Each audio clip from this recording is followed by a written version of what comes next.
Investigators say the suspect rammed his vehicle into the church and then started shooting a high-powered rifle. ABC's Alex Perez is at the scene in Michigan.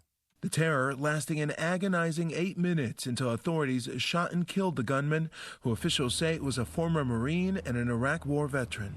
A spokesperson for the LDS Church telling ABC News places of worship are meant to be sanctuaries of peacemaking, prayer, and connection. We pray for peace and healing for all involved. Afterwards, the suspect set the building on fire. Police warn more victims may be in the rubble. Your money at this moment, the Dow's down 31 points to 46,216. Coming up, we'll get a check of traffic and weather next. KSL News Time 9:01.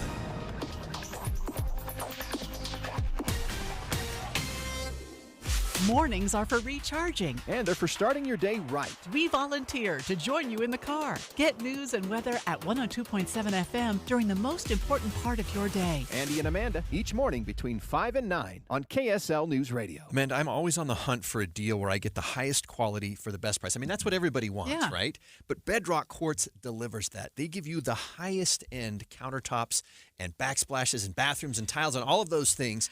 And right now, you can get the best price ever on what they have. I love that they've extended this friends and family discount through the month of September. So you literally will pay what an employee of Bedrock Quartz would pay through the month of September. And they did 2 bathrooms at our old place and 1 in our new place. And Andy, there's just nothing like getting in a shower that is as beautiful as it can be with Bedrock Quartz. You know, if you're in your home and you're not looking to move, but you can still make it feel like new with new countertops or new bathrooms. So right now, when you go into their showroom, the price on the showroom is what it is installed, no additional markup. And that's true whether it's quartz or quartzite or granite or marble. And they have 100 different options to choose from. So you'll find something you fall in love with. They're a 4th-generation family-owned countertop company headquartered in Utah since 1976. Check them out online at bedrockquartz.com. Drivers who switch and save with Progressive could save hundreds. With that kind of money, you could go big time. The next time you're out to dinner with friends, you can order the shrimp cocktail for the table. And maybe you'll realize it only comes with 4 shrimp after you've already given away 3, but that one shrimp will be so good. And if you switch and save hundreds, you could get shrimp all the time. Switch to Progressive and you could save big time. For shrimp. Progressive Casualty Insurance Company and affiliates, not available in all states. Potential savings will vary. If you love to travel, Capital One has a rewards credit card that's perfect for you. With the Capital One Venture X card, you earn unlimited double miles on everything you buy. Plus, you get premium benefits at a collection of luxury hotels when you book on Capital One Travel. And with Venture X, you get access to over 1,000 airport lounges worldwide. Open up a world of travel possibilities with the Capital One Venture X card. What's in your wallet? Terms apply. Lounge access is subject to change. See CapitalOne.com for details. Be advised, this is your opportunity to save up to 40 to 80% on a hot tub or swim spa. This weekend only, Friday through Sunday, Mountain America Expo Center, Sandy. Be advised, this is your opportunity to save up to 40 to 80% on a hot tub or swim spa. This weekend only, Friday through Sunday, Mountain America Expo Center, Sandy. 18-month interest-free financing. Our factories have demanded we sell 1,000 hot tubs and swim spas this weekend. Mountain America Expo Center, Sandy. Huge factory incentives, factory rebates, this weekend only. Mountain America Expo Center, Sandy. We can remove your old hot tub. Free delivery of your new hot tub. Hot tub starting at $2,999. Mountain America Expo Center, Sandy. Free delivery of your new hot tub. Just relax and enjoy. Mountain America Expo Center, Sandy. Friday, 2 p.m. to 8 p.m. Saturday, 10 a.m. to 8 p.m. Sunday, 10 a.m. to 6 p.m. Free admission, free parking, free delivery. Mountain America Expo Center, Sandy. Call 833-SPA-SALE or visit hottubandSwimSpaSale.com. Traffic and weather together, brought to you by Mountain America. Turn everyday spending into an extraordinary escape. And with the update, here's Heather Kelly. Actually, it does look like we have emergency traffic. Northbound I-15, we've got a crash blocking 3 right lanes of the freeway just after you merge on from 5300 south in Murray. So only 3 left lanes are open and traffic is backing up quickly into Midvale. That's really the only accident causing delays across the Wasatch Front right now. There is a fender bender on the 201 freeway eastbound right near Redwood Road. That's on the left shoulder. And we actually have some scattered rain showers moving across portions of Weber County and also out in Magna coming out of Tooele County. That may slow you down just a touch. Heather Kelly in the KSL Traffic Center. KSL weather today will be sunny. Highs around 80. Later, we could get some showers and thunderstorms after midnight. Those will continue into tomorrow morning. Right now, it is mostly cloudy and 66 degrees in Salt Lake City. I'm Andy Farnsworth from the KSL Common Spirit Health Studios. Listen online at kslnewsradio.com. We're Utah's news, traffic, and weather station.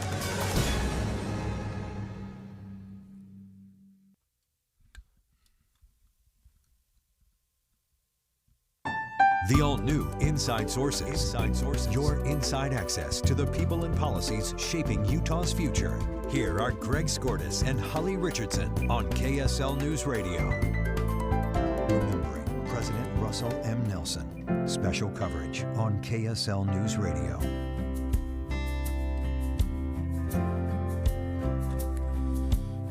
President Russell M. Nelson, the president of the Church of Jesus Christ of Latter-day Saints, has passed away. I'm joined this morning in studio by Morgan Lyon-Cotti, Associate Director of the Hinckley Institute of Politics. Morgan, thanks for joining me this morning. Happy to be here. I was, as always, you go into the weekend thinking, okay, Monday we're going to hit the ground running. Holly's out of town. I've got Morgan with me. I don't know what we're going to have to cover, but we have a lot of material to cover today, not the least of which is the passing of President Russell M. Nelson. Here's KSL News Radio's Adam Small with more. The church says President Nelson passed away peacefully just after 10 o'clock Saturday night at his home here in Salt Lake City, just weeks after he turned 101, making him the oldest president in the history of the church. President Nelson gave many messages and invitations over his 41 years as an apostle and 7 years as church president, but in his final general conference address in April of this year, he urged members of the church to do this. I invite you to take intentional steps to grow in your confidence before the Lord. Then as we go to our Heavenly Father with increasing confidence, we will be filled with more joy. President Nelson leaves behind his wife Wendy, 8 of his children, 57 grandchildren, and more than 100 great-grandchildren. Adam Small, KSL News Radio. Hard to imagine living to 101 years, and he served as prophet and president of the church for 7 years, and he was an apostle for something like 24 years. Yeah, a long time. We're joined this morning by KSL TV's Carol Makita to talk about this. Carol, thanks for joining us this morning. My pleasure. Thank you for asking. And talk to us, talk to our listeners, if you would, Carol, just about what President Nelson brought to the Church of Jesus Christ of Latter-day Saints, among other things. A tremendous energy and the desire to move quickly in his prophetic role. I think people had no idea what that would mean. I was there in Rome with him when he made the statement, this is a hinge point in the church, and everything is going to move very quickly after this. And it certainly did. The announcement of 200 temples, and that in and of itself is remarkable. But the end point in that is that he wished for Latter-day Saints around the world to have access to a temple in hopes that in a very difficult world that is clearly becoming more difficult day after day, that there's a place to find peace. And then, of course, he would reach out far beyond Latter-day Saints in terms of finding commonality with people of other faiths and just people worldwide, seeking gratitude during the pandemic. What are you, in fact, grateful for? And let us all be peacemakers. We can all do that. We can all join together. There are many things, Greg and Morgan, but those are certainly some of them. Carol, I'm glad you talked about what he did to reach beyond those members of the church, because I think a lot of people in Utah, people who are members, they know what his legacy meant to them. But people outside of Utah, outside of the membership of the church, how do you think he'll be remembered? What is his legacy there? Well, I think he did try very much to deliver the message that when you are a Latter-day Saint, you have a responsibility in your community. And remember, so many disasters hit, whether there is flooding, fires, and more. Be a part of that community and immediately reach out and see what can be done. Offer help. We do this. We can do this. And we're talking about men, women, and children within this faith. And that brings you together with people of other faiths when you are there to stand united wherever you live. So that message, and he truly reached out beyond bridge building, shall we say. Particularly, it's fascinating with the NAACP. You know, what you saw was meetings that he had with leaders of that organization, that team.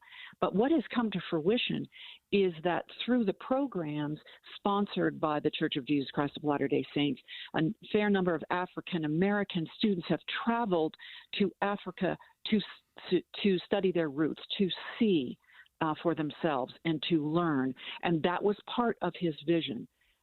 Him being invited to the Vatican to meet with Pope Francis. I was outside waiting for him to leave that meeting, and we waited and we waited. It was twice as long as we thought it was going to be, and clearly it went very well. There was a very friendly conversation, and I think here in Utah, Latter-day Saints and Catholics do much good together, but that was a worldwide message. We can do more.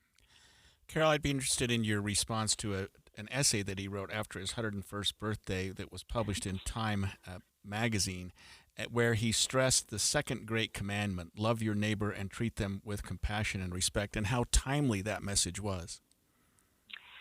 Isn't it, though?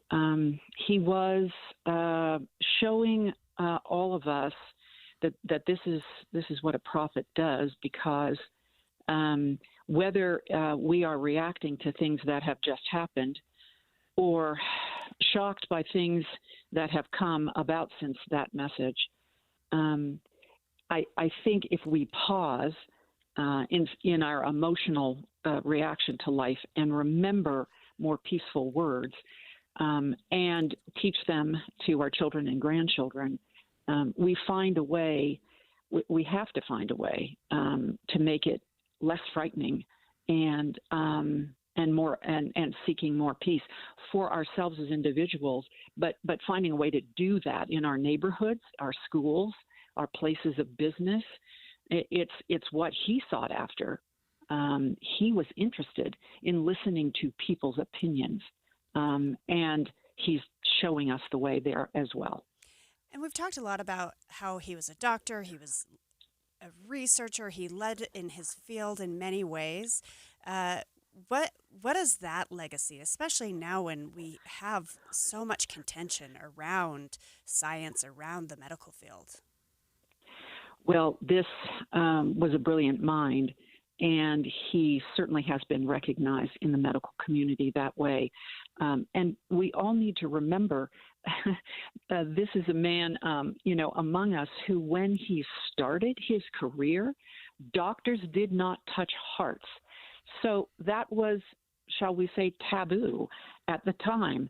However, he believes he was and says he was inspired to reach beyond the thoughts of that day to help people survive whatever that condition was. And time again, he went back to research to see how we can do it better as medical professionals. That's a pattern in and of itself for all of us as professionals. And so, yes, you're right. He strongly believed. He led the way in the pandemic when the vaccine, which he called a miracle, came about. He showed us that he received the vaccine, and other church leaders did too. So he literally used social media during a time when we weren't able to be together to put out very important messages. Thanks, Carol. That was KSL 5 TV's Carol Makita, and we will continue our coverage on the life and legacy of President Russell M. Nelson straight ahead. Alpine Home Medical, we bring wellness Hi, I'm Jay Broadbent from Alpine Home Medical, and I'm humbled to win Utah's Best of State for 2025 for the 15th year in a row. After 28 years, we're all about you. Over 1,700 five-star Google reviews and a 4.8 customer satisfaction score to prove it. We'll keep working hard for you. I've spent this year advocating with lawmakers for better Medicare reimbursement, ensuring you always have the best access to medical supplies you need. From Idaho Falls to St. George, our 11 stores are your home for comfort. When you hear Alpine Home Medical, think of that best of state experience every single time. Visit us online at alpinehomemedical.com. That's alpinehomemedical.com. Alpine Home Medical, we bring wellness home. Emergency traffic brought to you by Mountain America. We have a crawl going on northbound I-15 from 106 South in Sandy all the way up to 45th South in Murray, where a crash had been blocking 4 right lanes of the freeway. They've just now moved these vehicles over to the right shoulder, so emergency vehicles are trying to reopen many of the lanes, but you still have a right lane and shoulder blocked right now, and the delays are going to stay in place for quite a while. Wasatch Front businesses and property managers, GoPave Utah provides all asphalt repairs for your parking. For patching and paving along the Wasatch Front, contact GoPave Utah. GoPaveUtah.com. Heather Kelly in the KSL Traffic Center. My perfect day has sand, salt water, and friends. But my moderate to severe plaque psoriasis can take me out of the moment. Now I'm all in with clearer skin thanks to Skyrizi. Risankizumab Riza, a prescription-only 150 milligram injection for adults who are candidates for systemic or phototherapy. With Skyrizi, most people saw 90% clearer skin, and many were even 100% plaque-free at 4 months. Skyrizi is just 4 doses a year after 2 starter doses. Don't use if allergic to Skyrizi. Serious allergic reactions, increased infections, or lower ability to fight them may occur. Before treatment, get checked for infections and tuberculosis. Tell your doctor about any flu-like symptoms or vaccines. Thanks to Skyrizi, there's nothing on my skin, and that means everything. Ask your doctor about Skyrizi, the #1 dermatologist-prescribed biologic in psoriasis. Visit Skyrizi.com or call 1-866-SKYRIZI to learn more. Hey, this is Dan, the laptop man from PC Laptops. Let me tell you an amazing story. Last week, a customer came in. They were a creative director for an agency, and they were frustrated that their old, slow computer wasn't processing their files quick enough. He had a big project due and could not afford any delays. Well, we hooked him up with one of our new, powerful 2025 desktops for only $999, and he was able to complete his project with ease. Take one home today. The new 2025 S1 desktop or SM3 laptop for only $999. You heard that right, $999. You get a blazing fast processor, 16 gigs of RAM, and over a terabyte of blazing storage for $999. What else do you get? Lifetime service warranty, and we have 12 months special financing on approved credit. Hurry in right now because supplies are limited, because at PC Laptops, we love you. Just check us out at PCLaptops.com. $999, PCLaptops.com. I'm still going for it, even with higher stroke risk from atrial fibrillation, and a regular heartbeat not caused by a heart valve problem. Over a 3-year study, Eliquis apixaban tablets reduced stroke risk better than warfarin, and over 97% of Eliquis patients did not experience a stroke. A first stroke occurred in 2.9% of warfarin patients versus 2.3% of Eliquis patients. Don't stop prescription Eliquis without asking your doctor. Stroke risk may increase. Eliquis can cause serious and potentially fatal bleeding. Don't take if you have an artificial heart valve, abnormal bleeding, or antiphospholipid syndrome. While taking, you may bruise more easily or bleed longer. A spinal injection increases blood clot risk, which may cause paralysis. Get medical help right away for unexpected bleeding or bruising, or back pain, tingling, numbness, muscle weakness, or incontinence. Aspirin products, NSAIDs, SSRIs, SNRIs, and blood thinners increase bleeding risk. Tell your doctor about planned medical or dental procedures. Learn more at Eliquis.com or call 1-855-ELIQUIS. Remembering President Russell M. Nelson. Special coverage on KSL News Radio. We're continuing our segments honoring the life of President Russell M. Nelson, the president of the Church of Jesus Christ of Latter-day Saints, who passed away over the weekend at the age of 101. My name is Greg Scortis, and I'm joined in studio this morning by Morgan Lyon-Cotti, Associate Director of the Hinckley Institute of Politics at the University of Utah. President Russell M. Nelson had 10 children, 57 grandchildren, and over 167 great-grandchildren. His family spoke about the importance of family. He still, to this day, who knows the number of our members in our family? I don't know off the top of my head. Well, I think there's about 150 great-grands and 57 grands and 217 total, I think was the last number I heard. Russell, no. But Daddy still will handwrite a birthday card and mail it to every single member of the family, and Christmas and wedding anniversaries. He never misses them, never. And we're joined this morning by Sarah Weaver, editor of the Deseret News. Sarah, thanks for joining us this morning. Well, thank you so much for having me, Greg and Morgan. And this is quite an event. It happened over the weekend. We didn't expect this, although he was 101 years old. He wrote an article we talked about in the last segment for the Time magazine, an essay regarding what his theme was, the second great commandment: love your neighbor and treat them with compassion and respect, which we spoke with Carol Makita the last section just about how timely that was. But can you just tell our listeners, Sarah, what legacy and what you might remember about him as you think back on his presidency? Well, yeah, we were all surprised by his death. We shouldn't have been. And I think it's because we all wanted him to remain with us for so long, because we value his teachings. And he exemplified really big things in his ministry. He made sweeping changes in the church. He issued all of these historic invitations. He asked each of us to do things that made our lives better.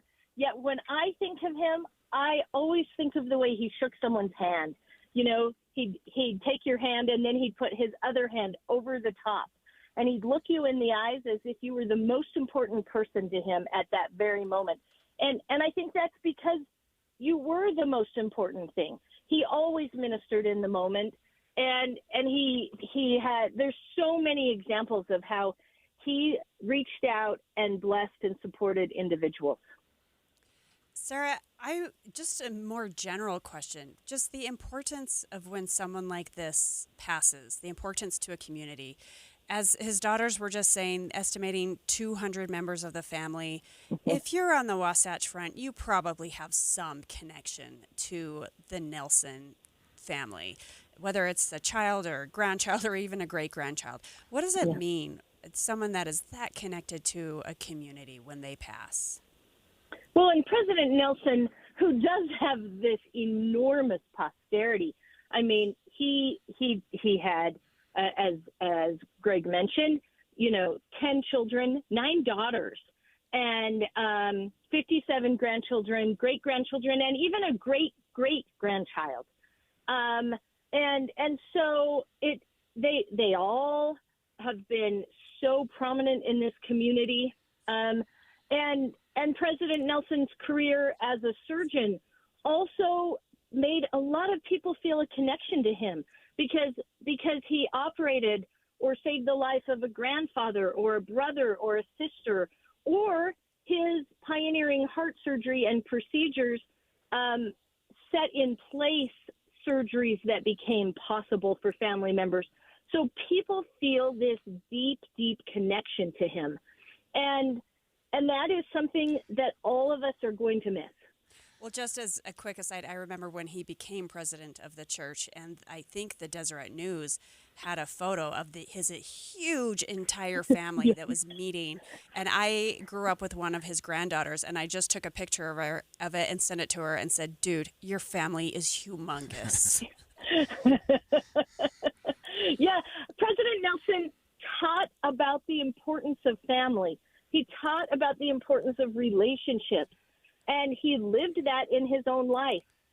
As he traveled the globe, one of the things that we used to joke about is you can't keep the children away from President Nelson. There was a time in Paraguay where at the end of this huge member meeting in Paraguay, President Nelson left the stand and walked down to greet some VIPs that had come into that event a little later. And that opened the door for this unique thing to happen, because typically church security, for obvious reasons, sort of makes a little barrier. But now he was out right among the members of the church, and some children ran to him, and then more children ran to him, and it was interesting. Their parents didn't send them, and President Nelson didn't call them.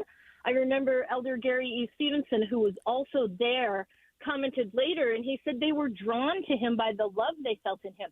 But they surrounded him, and I kind of worried. I thought maybe they're going to knock him down. And but then President Nelson sort of stood up from this circle of kids, and he had a child in each arm. And so he loved children, and that was represented in his own family. You see a lot of photographs of him at grandchildren's major events. He went when he could to sporting activities, and my favorite pictures are of him holding babies.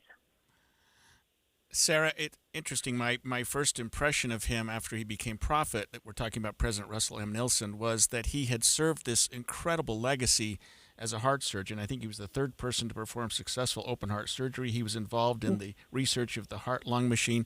And so I was surprised by the changes and the things that he hit the ground running when he became president of the church. And he started this almost global traveling. Can you talk to our listeners about changes he made while he was president of the church?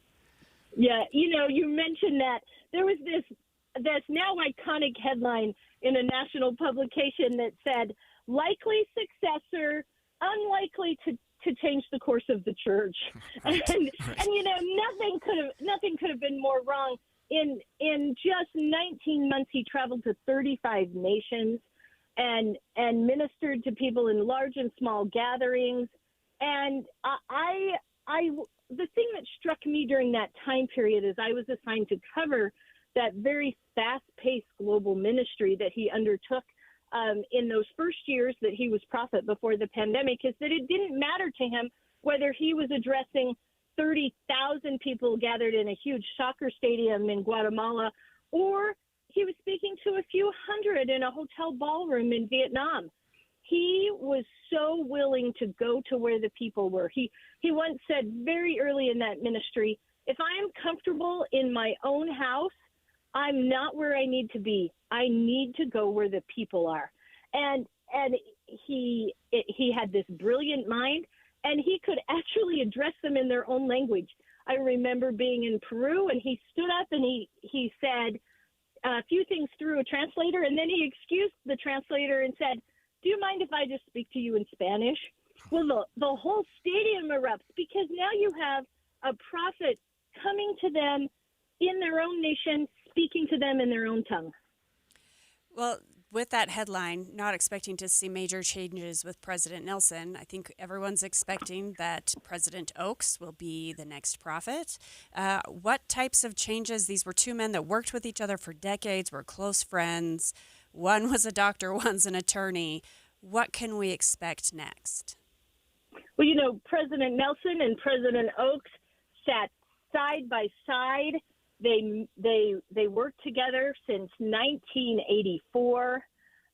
President Oaks supported President Nelson in his leadership as a member of the first presidency, and I'm sure that no one's feeling the weight of President Nelson's death more right now than President Oaks, and the Latter-day Saints across the world are praying not only for the Nelson family, but they're also praying for the Oaks. And yet the good news is that everybody knows what's going to happen. The change will be seamless, and Latter-day Saints have the greatest confidence that President Oaks has been prepared to take on this mantle, and that he'll lead the church in the way that the Lord wants him to. Thank you, Sarah. That was Sarah Weaver, editor of the Deseret News. And next on Inside Sources, KSL TV's Dan Rascone is live on the ground in Grand Blanc, Michigan, to tell us more about Sunday's horrific church shooting that left 4 people dead. Stay with us. 9:30 at KSL News Radio. I'm Andy Farnsworth. KSL's top local story this hour. President Russell M. Nelson, president of the Church of Jesus Christ of Latter-day Saints, passed away at the age of 101. President Nelson gave many messages during his 7 years serving as church president, including one in the April 2023 General Conference, where he called on members of the church to be peacemakers. If there is anything virtuous, lovely, or of good report or praiseworthy that we can say about another person, whether to his face or behind her back, that should be our standard of communication. President Nelson was the oldest president in the history of the church. Several well-known actors and leaders came to Music and the Spoken Word Sunday morning to remember the life of President Russell M. Nelson. I bought him a little hat for his birthday. I mean, what do you give, the president of the Mormon Church on his birthday? So I found him a little Irish hat to keep his head warm, and apparently he wore it once or twice too. John Rhys Davies. He's an actor known for his part as Gimli in The Lord of the Rings. He spoke with KSL TV and says he loved President Nelson and will remember him as a great man. Our top national story this hour from ABC News. President Trump set to meet with Israeli Prime Minister Benjamin Netanyahu at the White House today. They're expected to discuss the war in Gaza. Here's ABC News chief foreign correspondent Ian Pennell with more. Everyone seems to be talking about Hamas laying down its weapons and potentially being allowed to leave Gaza. Well, Hamas, who obviously get a say in this, haven't indicated that they're prepared to do either of those things. So despite the warm words of optimism, I think we still need to be cautious. That was Ian Pannell. And Netanyahu tells Fox News that the Trump plan isn't finalized and the devil will be in the details here. Your money at this moment, the Dow down 77 points this morning to 46,170. Coming up, we had emergency traffic just a bit ago. We'll check traffic and weather together coming up next. KSL News Time, 9:32. A reminder about the simplest way to get updated for your day. Hit your KSL preset when you jump in the car, and we'll take care of the rest. Hear key news updates and traffic reports. Andy and Amanda from 5 to 9 in your car. KSL News Radio at 102.7 FM. Provo Airport connects you to the world with a travel experience that's convenient, stress-free, and close to home. Whether you're a family heading to sunny beaches or a solo traveler chasing viral mountain views, or a couple embarking on an overseas adventure. When you fly Provo, your journey starts with ease. From the moment you arrive at Provo Airport, convenience is built in. Skip the long drives, park steps from the terminal, and move quickly through check-in and security with short lines, a relaxed atmosphere, and welcoming staff. Provo Airport makes air travel simple and enjoyable. With service from Allegiant Air, American Airlines, and Breeze Airways, you can access hundreds of destinations across more than 60 countries. Anywhere you want to go, fly Provo. Visit flyprovoairport.com. That's flyprovoairport.com. Workdays can be unpredictable, but your workwear shouldn't be. With the Cintas Apparel Plus program, you'll have freshly laundered garments for everyone on your team delivered every week. Cintas has workwear for just about any job imaginable, with high-performance fabrics and an uncompromising fit that stretches and moves with you. Don't leave looking and feeling good to chance. Visit Cintas.com. Oh, I'm ready! And get ready for the workday. Let's go! You're still glowing, flirting, grooving. You've still got it. But your immune system weakens as you age, making it harder to fight flu, pneumococcal pneumonia, RSV, and COVID-19. Vaccines are a key part of any health routine and help strengthen your immune response. Ask your doctor or pharmacist which vaccines you need. Schedule in minutes at vaxassist.com. Sponsored by Pfizer. At Intermountain Health, we believe life is a circle. May yours surround you with insight, a healthy perspective, trust, and reassurance. The belief that our differences aren't that different, and compassion just when you need it most. Life is a circle. May yours help you live the healthiest life possible. Intermountain Health. Hi, Utah families. We all would do anything we could to boost our children's confidence and set them up for success. And Smile Zemi can help. Smile Zemi is the personalized learning tablet designed for students from kindergarten through 5th grade. Smile Zemi adapts to your child's level and learning style, delivering engaging lessons anytime, anywhere. Each lesson offers just right challenges, not too easy, not too hard, keeping learning fresh, motivating, and confidence building. Visit smilezemi.com to learn more. Emergency traffic brought to you by Mountain America. Turn everyday spending into an extraordinary escape. Heather, what's the update? Well, we have this crash northbound I-15 just before you get to the 4500 South exit in Murray. It had been blocking 4 right lanes of the freeway. They now have it moved over to the right, so just 1 right lane and the shoulder are blocked at this moment. Unfortunately, the delays stretch all the way back to 123rd South in Draper, so it is still going to take you an extra 20 minutes or so just to go from Draper in toward downtown Salt Lake City. And before you even get there in Utah County, there's a crash northbound 15 right before the Pleasant Grove exit, and that is over on the right shoulder, causing a bit of slowing. Heather Kelly in the KSL Traffic Center. KSL weather today is going to be the warmest of the next 7, a high around 81. Later, we could get some showers and thunderstorms after midnight. 60% chance of rain in tomorrow. Right now, though, mostly cloudy, 66 degrees in Salt Lake City. I'm Andy Farnsworth from the KSL Common Spirit Health Studios. Listen online at kslnewsradio.com. We're Utah's news, traffic, and weather station.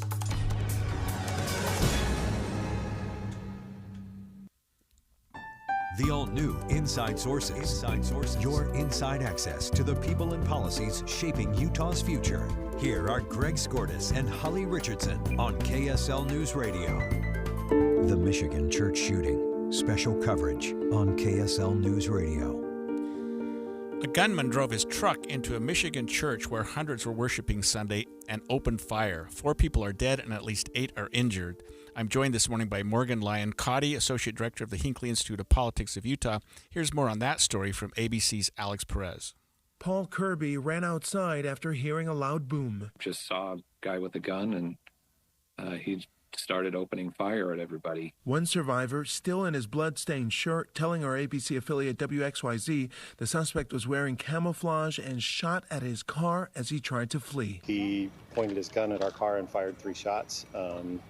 2 of them went through our windshield and just missed me, and luckily everybody else. Police say the suspect also set the building on fire, plumes of black smoke filling the sky.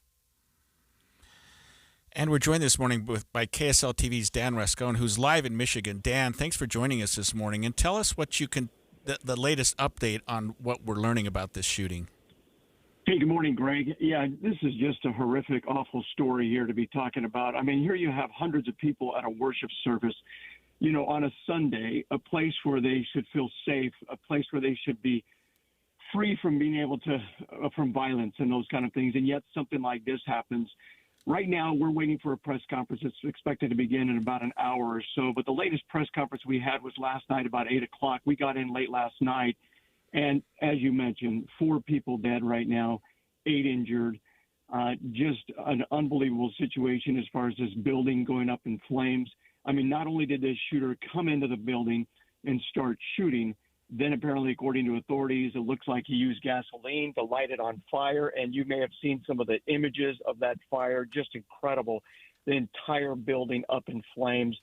The stories we're hearing, you know, people running for their lives, people trying to get out of there. We're also hearing about many of the members of the church there shielding children and trying to get them out of the way. We're still waiting to hear a little bit more about these victims. We don't know what ages they are. We don't know if they're men or women or children. We're hoping maybe to find that out in an hour or so. But again, the investigation continues. Last night they told us that they were still combing through the rubble, through the charred debris to see if there are any remaining victims in there, just to make sure everybody was accounted for.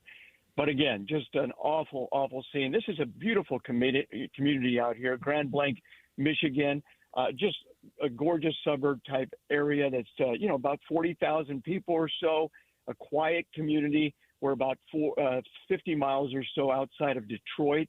But yeah, just awful to be able to have something like this happen here. Dan, I know that we may learn more in an hour, but what do we know now about the shooter and any possible motive? Well, according to the FBI, which is now taking lead on this, and also the ATF, the shooter, 40-year-old Thomas Jacob Sanford, apparently he's an ex-Marine.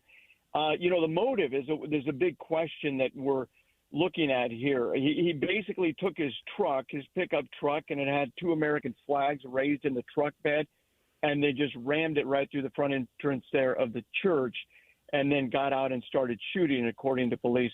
And so we're not sure a whole lot about, his situation. We've been hearing some local reports here from local media in regards to, some of his mental ability and those kind of things. But again, none of this is really being confirmed to us through those investigators. And so we're still trying to learn a lot more about him. We don't know why he would target. If this was directly, we know that this was a targeted attack. The FBI made that very clear yesterday. But whether or not it was targeted to the Latter-day Saint faith or if it was targeted just to a church in general, we're not sure. As far as him being a member of the Church of Jesus Christ Latter-day Saints, we don't know at this time either. We have not been able to get that confirmed, whether or not he was an actual member or if this was a church he once went to or anything like that. So still a lot of unanswered questions out there.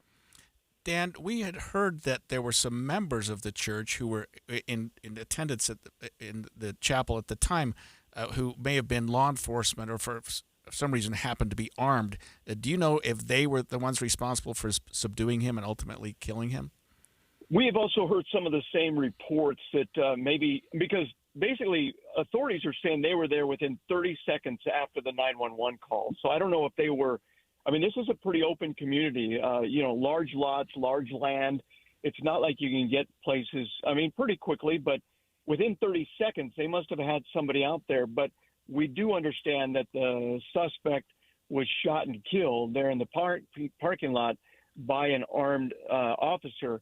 So we're not sure if that officer was at the church at the time or those kind of things. Again, we're not getting that from investigators right now. But he obviously was put down very quickly. Officers responded very quickly, were able to get on scene. They were able to help in getting people out. They did say last night that many heroes in this, not only members of the church there inside the building that were shielding people and getting people out, but also first responders who arrived and were risking their lives during that fire to get as many people out as possible. But as you know, if anybody's been into a Church of Jesus Christ Latter-day Saints chapel, it's got a lot of rooms. It's got a lot of space. It's got a lot of different places. It's not just one open big chapel. And so you've got kids all over the place in some of those rooms. And so, you could have people spread out in a lot of different areas. And as you saw, that fire was so huge and so fast moving that somebody could easily get trapped inside. And Dan, we've only got about 30 seconds, but can you tell us if there are still people missing in the church? Well, last night they said they are still combing through the rubble, combing through the debris to see if they can find anybody else that's in there. They did not say the search for victims was over. So we'll probably learn more this morning. We're hoping to hear whether or not they're going to be still searching. And the building itself is a total loss, correct? Yes, that's correct. We cannot get to the building, so I have not seen the building personally. I've just seen images, obviously, of the building, just because they're keeping us, all the roads around it are completely shut down. Thanks, Dan. That was Dan Resco on KSL TV, who's live in Michigan this morning. Let's continue our conversation about this and discuss the rise of violence against different communities in the United States. Stay with us. Emergency traffic brought to you by Mountain America. We still have huge delays northbound I-15, about 6 miles between Draper and Murray due to a crash, still blocking the right lane and shoulder. And as this is cleared up, though, they're starting to move off the freeway. It'll take time for the delays to clear out, and you're looking at an extra 15 minutes or so of your commute into downtown Salt Lake. Wasatch Front businesses and property managers, GoPave Utah provides all asphalt repairs for your parking. For patching and paving along the Wasatch Front, contact GoPave Utah. GoPaveUtah.com. Heather Kelly in the KSL Traffic Center. Cooler weather. What a relief, unless you have old drafty windows. Soon the heat will escape through the cracks and your energy bill is going to go through the roof. So now's the time to call Advanced Window Products and get brand new state-of-the-art custom windows and frames at factory direct pricing. The factory is right here in Salt Lake City, where they've been building precision windows since 1986, and you're going to save a lot of money since there's no middleman markup. You save 30, even 40% on your new windows. Even better, call now and they'll give you an extra $2,500 off on 10 windows or more. Double pane argon-filled windows with a low-energy triple coating, any style, any color, and Advanced Windows gives you a lifetime warranty. If you have an issue, they're not 10 states away. They're right here in town, and they offer 0% 60-month financing. So make the call now. Get $2,500 off. 801-850-9100. That's 801-850-9100, or go to advancedwindows.com. You still got it, but your immune system weakens as you age, making it harder to fight flu, pneumococcal pneumonia, RSV, and COVID-19. Ask your doctor or pharmacist which vaccines you need. Sponsored by Pfizer. Here's the tale of the daily med fill. Same old pharmacy, same old bill, but those prices kept rising higher still. Till the savings wrangler rode in, cool as can be. Tap Good RX, saving massively. No plan? Don't matter none. Up to 80% off. Deals are done. Discounts hitting harder than Ma's chili. Dang.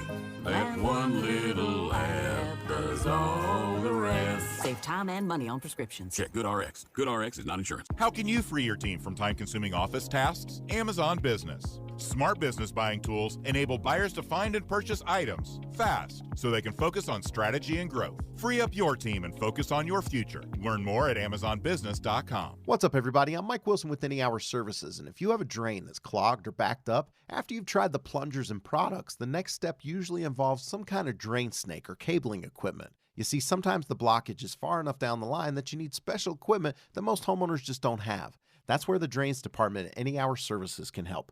A drain snake can clear most blockages and get the water flowing again, and clearing blocked drains is what our Drains Department does day in and day out. So if you're a homeowner with a drain line that's clogged or backed up and you'd like one of our drain technicians to come and snake the line for you, it's only $29. Yep, you heard that right. Any Hour Services will snake any drain line with normal access for only $29. Sinks, showers, tubs, toilets, floor drains, laundry drains, even that sewer main line that connects to the city. We'll snake any line for just $29. For help with your drain issues, call Any Hour Services at 801-443-7700. You can Google Any Hour Services. You can even schedule online at anyhourservices.com. No one helps more homeowners than Any Hour Services. Matthew. Oh, sorry. It's okay. I just need you to listen to me. I know that a lot of times, Mom, it might not seem like I'm listening to you, but I am. I hear you. And what you say really does matter to me. I mean, let's be honest. No kid likes rules, but I get why we have them. I hear you, and I know it's because you care. All the talks we've had over the years, including what you've told me about not using alcohol and other drugs, they stick with me. And believe it or not, they really do make a difference, especially at times that matter most. Hey, want a drink? No thanks, I'm good. So thank you, Dad, for talking and preparing me for what's ahead. Thanks, Mom, for never giving up and always being my biggest fan. Thank you for letting me know what you expect, so I can try to meet your expectations. Thank you for talking. For more information about talking with your kids about underage use of alcohol and other drugs, visit underagedrinking.samhsa.gov. Most of us like to be out in the sun. That's why sunscreen and other safety measures are key to protecting your skin from aging and cancer. The FDA recommends using a sunscreen with an SPF of 15 or higher. Also, look for broad spectrum on the label. That means both harmful ultraviolet A and B rays are blocked. Remember, SPF plus broad spectrum equal healthy fun in the sun. Visit www.fda.gov/sunscreen for more information. A message from the U.S. Food and Drug Administration. The Michigan church shooting. Special coverage on KSL News Radio. We're learning today that 4 people are dead and at least 8 injured after a gunman drove his truck into a Michigan church where hundreds were worshiping Sunday morning and opened fire. Police say the suspect, Thomas Jacob Sanford, drove his truck into the Church of Jesus Christ of Latter-day Saints in Grand Blanc, Michigan, before firing shots and setting the building all on fire. We spoke in the last segment, Morgan, with Dan Rascone, who is live on the scene. I learned a little bit about it that I didn't know before, because I was wondering, the church burned, obviously. It was a horrible fire, and I wasn't sure whether that was the result of the truck driving into something, but he apparently had gas or something that he poured on the church. Some accelerant. Yeah, and that there are still some people missing in the church. Yeah.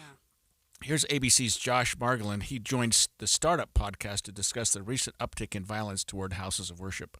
The message from law enforcement experts is that the faith-based community in this country, religious institutions, are in fact being targeted. It's a complex issue, and law enforcement doesn't really know exactly why, and all of these cases are different. What they are looking at is a number of different things. First of all, we have a country that has just gone through and is still coming out of the trauma of the pandemic, and experts across the board told us that we should expect the population, having gone through that mass trauma, the population would be traumatized and come out angrier and more isolated and more lonely, having more substance abuse, having more family problems in the home, all of those different things that contribute to people committing acts of violence. We also know that the country is polarized and that there are churches that in people's perceptions are connected. Not to say the LDS church yesterday was in any way connected to anything in politics, but in terms of the issue, the big issue, we know that Jewish locations have been targeted because there are people who want to carry out acts of anti-Semitism. So we're seeing all of these different things, factoring in a country that is awash in guns and awash in a communal breakdown and almost like a mass anger that's out there. And people who are not properly adjusted to dealing with the traumas and problems of life sometimes act out violently. And beyond the why, so many are grasping for how. How do we stop these? And as you just explained, there is no silver bullet, simple answer to any of this. We just got to keep talking about it. And this is another example yesterday that no one, no faith, no church, no religion, sadly, is spared from this violence. And listening to that, Morgan, makes me think a little bit that these attacks on faith-based institutions are maybe just that. I guess my point is, I was wondering if it was a particular attack on the Church of Jesus Christ of Latter-day Saints, if there was some reason why that particular building was hit at that particular time, and if that was in any way related to the church itself. And we may learn more. As Dan told us in the last segment, there's an upcoming press conference, so we may learn more that this was a targeted attack. But something that the data is telling us is that over the last decade, especially the last 5 years, we have seen an increase on places of worship. And as we just heard, that's across the board. It's Christian faiths, it's Islam, it's Judaism. We even, in New Zealand a few years ago, we had a horrific live-streamed shooting at a mosque. So we know that it's not necessarily directed even at one faith. Yeah, and I don't know that gives me any solace at all, because it just, it hit so close to home for some of us that are here, especially in just the timing of it in terms of losing the prophet, the night before, literally. What a strange day, a strange 48 hours, I guess, this weekend. And I guess we will learn a lot more. Dan Rascone said there's going to be a press conference here in an hour. Often it seems like, Morgan, that these shooters leave some sign, leave some mark, leave some, not necessarily a manifesto. Lately, it's like they write something on their bullet casings, as though that sort of gives you some idea of what they're about. And I expect that we're going to learn something at this press conference more than what we know now, although we seem to know quite a bit so far. I was reflecting, 25, 26 years ago now, we had the Columbine shooting, and there was so much analysis. It seemed like the country shut down for a week. That was really one of the first truly horrific school shootings, and now we experience these shootings as a nation so much more, but it's still, especially right now after the Charlie Kirk murder, we want to know immediately, what is the political persuasion of the person? Did they have a motive? We want to make sense of it, but it's tricky because sometimes there's no sense to be made. Oh, and as this one is a perfect example of that, and I'm glad you mentioned that. I mean, it's like he drives a truck into a church, a congregation they're all having their service, drives a truck in, and then gets out of the truck. He's got an assault rifle or something, starts shooting, and gasoline. He burns. I mean, this, and he's a former. I shouldn't draw any conclusions, but former Marine, served in Iraq, served combat duty in Iraq, and you wonder if there are some PTSD issues or something like that resulting from his service.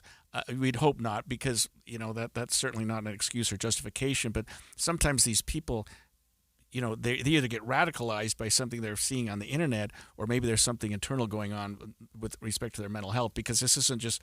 I mean, I assume this man served honorably in the military, served his country, and was by all indications, an upstanding person, and all of a sudden does something like this. We'll learn a lot more about him as the time goes by too. Yeah, one of the images that is so jarring and antithetical in a lot of ways that I think a lot of people are noticing is that under or above where that truck rammed through the chapel is that plaque that if you live in Utah and you've driven or walked past an LDS chapel you are very familiar with, it has the name of the church, and then it says visitors welcome, which beyond just the Church of Jesus Christ of Latter-day Saints is very common with all chapels, right? You want people to feel welcome. You want people to want to come in, and to have it now associated with such violence and someone entering and just demolishing the chapel in the way that he did is something that a lot of faiths are going to be having to grapple with as they think about safety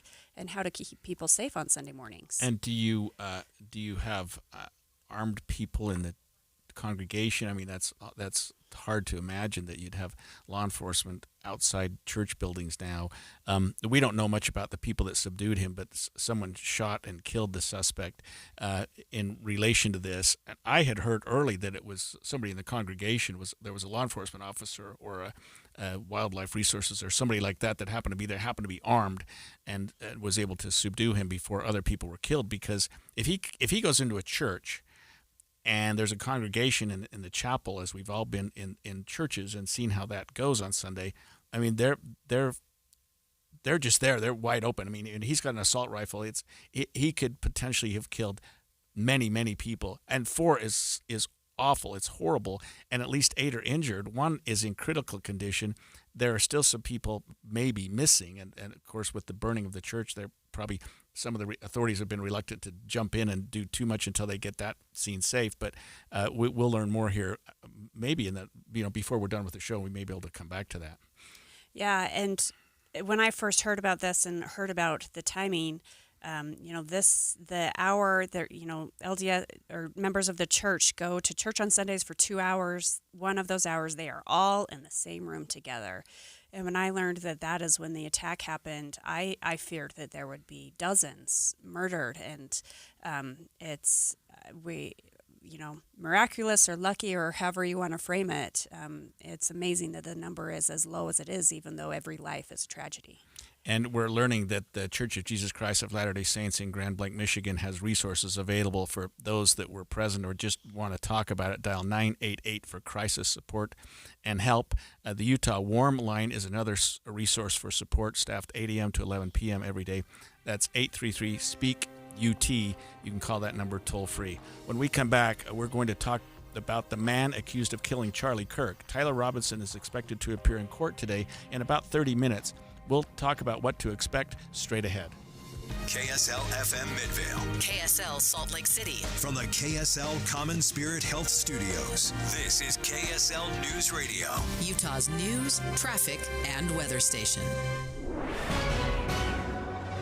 10 o'clock at KSL News Radio. I'm Andy Farnsworth. KSL's top story this hour, we continue to see tributes and messages of love from around the world being shared about President Russell M. Nelson following his passing Saturday night.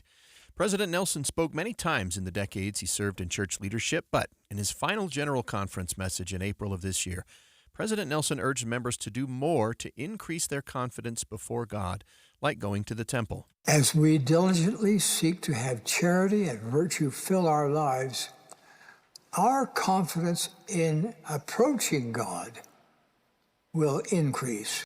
President Nelson served as an apostle for 41 years. He served as church president since 2018. Our top national story this hour from ABC News. President Trump set to meet with top congressional leaders today to discuss a possible deal to avoid a government shutdown. The White House is saying there is, quote, nothing to negotiate ahead of President Trump's meeting with congressional leaders from both parties today. Press Secretary Caroline Leavitt. The president is giving Democrats one last chance to be reasonable today. The White House is insisting a clean funding bill gets passed by the midnight deadline tomorrow night to avert a shutdown. Leavitt calling it, quote, reasonable. Democrats say they won't vote for government funding unless there is a reversal to recent Medicaid cuts and an extension of the soon-to-expire Obamacare subsidies to prevent insurance premiums from increasing for millions of Americans. Karen Travers, ABC News, the White House. Well, the S&P and NASDAQ are in the positive. The Dow, though, down 61 points, 46,186. Coming up, we're looking at some warmer temps today and a good chance for storms tomorrow. KSL weather's next. KSL News Time, 10:01. The sources where we get our news matters. When you listen to Utah's Morning News, we want you to feel the stories are important to you and trustworthy. This is Amanda Dixon. And I'm Andy Farnsworth. Join us weekday mornings on KSL News Radio. This March, Wendy's is fueling the madness with amazing deals on their hamburgers made with fresh, never frozen beef. Like a juicy Dave's single for $1 and a fresh $2 Dave's double with in-app offer. It's such a good deal, we wrote a little ditty about it. Get it for $1. Dave Single, order in the app. Dave Single, get it for $1. Choose wisely, choose Wendy's official hamburger March Madness. Limited time offer. Participating U.S. Wendy's. See offer details and redeem at Wendy's app. Account registration required. Fresh beef available in the contiguous U.S. and Alaska. Let's go! You're still glowing, flirting, grooving. You've still got it. But your immune system weakens as you age, making it harder to fight flu, pneumococcal pneumonia, RSV, and COVID-19. Vaccines are a key part of any health routine and help strengthen your immune response. Ask your doctor or pharmacist which vaccines you need. Schedule in minutes at vaxassist.com. Sponsored by Pfizer. The changing temps and colorful leaves means fall's in the air. Take a mental break, becoming one with your thoughts and nature, starting in Cedar City. Lighten your heart and clear your mind with a short drive to enjoy not one, but 4 scenic highways, connecting you to nothing but an open canvas of color. Vibrant shades of red rocks, amber leaves, clear blue skies, and endless shades of emerald green and cedar breaks and Dixie National Forest. Cedar City is nature's backdrop, where the forest actually does meet the trees. The journey isn't about getting there, it's about being there. Being on a hike, mountain biking, or OHVing, with eyes and jaws wide open to scenic views. Cedar City also harvests the best events. Charming organic farmers markets, promising the best pumpkin patches and hay mazes in the West. Plus the Sheep Parade down Main, October 25th. For the fall color reports, activities, eateries, and more, log on to visitcedarcity.com. That's visitcedarcity.com. Hi, this is Derek Overstreet, president of the New Millennium Group and co-host of Stop Working, Start Living with KSL News Radio. Can you imagine what your life would be like if you could retire 3 to 5 years earlier than you thought possible? The things you could do, the loved ones you could spend time with, the memories that you could create. That's what our team at the New Millennium Group does. We'll walk you through the entire process every step of the way. If you'd like to get a copy of the 5-step proprietary plan that will help you retire 3 to 5 years sooner than you thought possible, give us a shout right now. 888-999-6370. That's 888-999-6370 or utahsfinancialplanner.com. Listen, most of our listeners right now have a tax problem, not a money problem. There's not enough money in Social Security Medicare as it is. Let us show you how you can significantly reduce your taxes. That's 888-999-6370, 888-999-6370, or utahsfinancialplanner.com. Traffic and weather together brought to you by Mountain America. Turn everyday spending into an extraordinary escape. Here's Heather Kelly. Well, we do have delays trying to get out of Parley's Canyon. Westbound I-80, you're going to see those as you approach the East Quarry area, all the way to the mouth of the canyon. There is a crash right near the mouth of the canyon, but that's not what's causing the delays. You actually have lane restrictions there. You only have one left lane available as you head out of the canyon, and that's what's backed up all the traffic. The crash just isn't helping matters.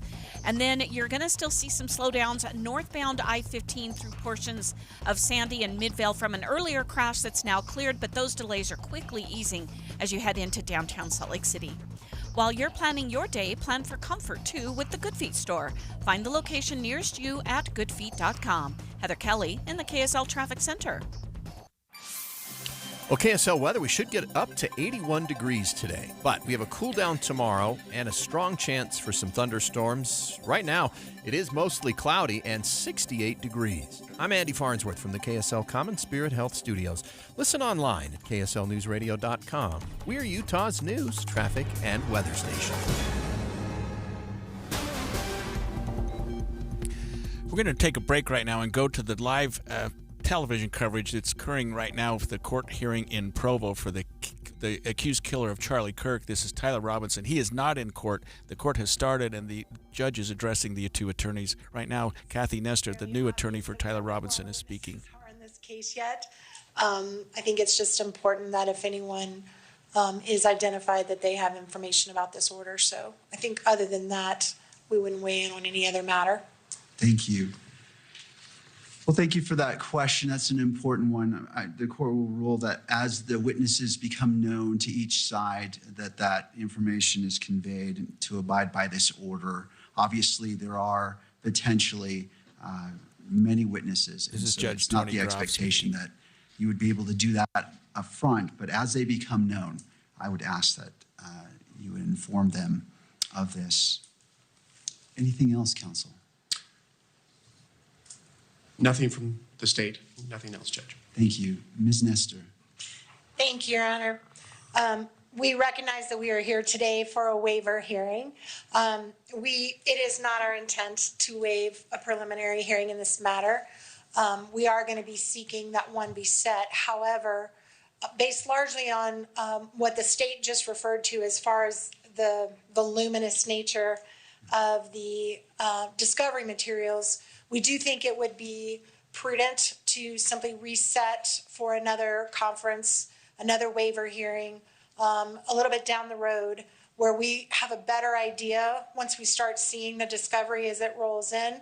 I do recognize we're going to be getting that first batch in 5 days, but it's my understanding from our meeting today that there is massive amounts of digital that is going to be coming, and until we can kind of get our heads around exactly what we're dealing with and how much we need to process, it's going to be difficult for us to give you a reasonable expectation of when we will be ready to do the prelims. So we are asking today that we put that decision off, and maybe we could check in 30 to 60 days and just kind of let the court know where we're at and how much we're looking at and how much time we may need to set a preliminary hearing.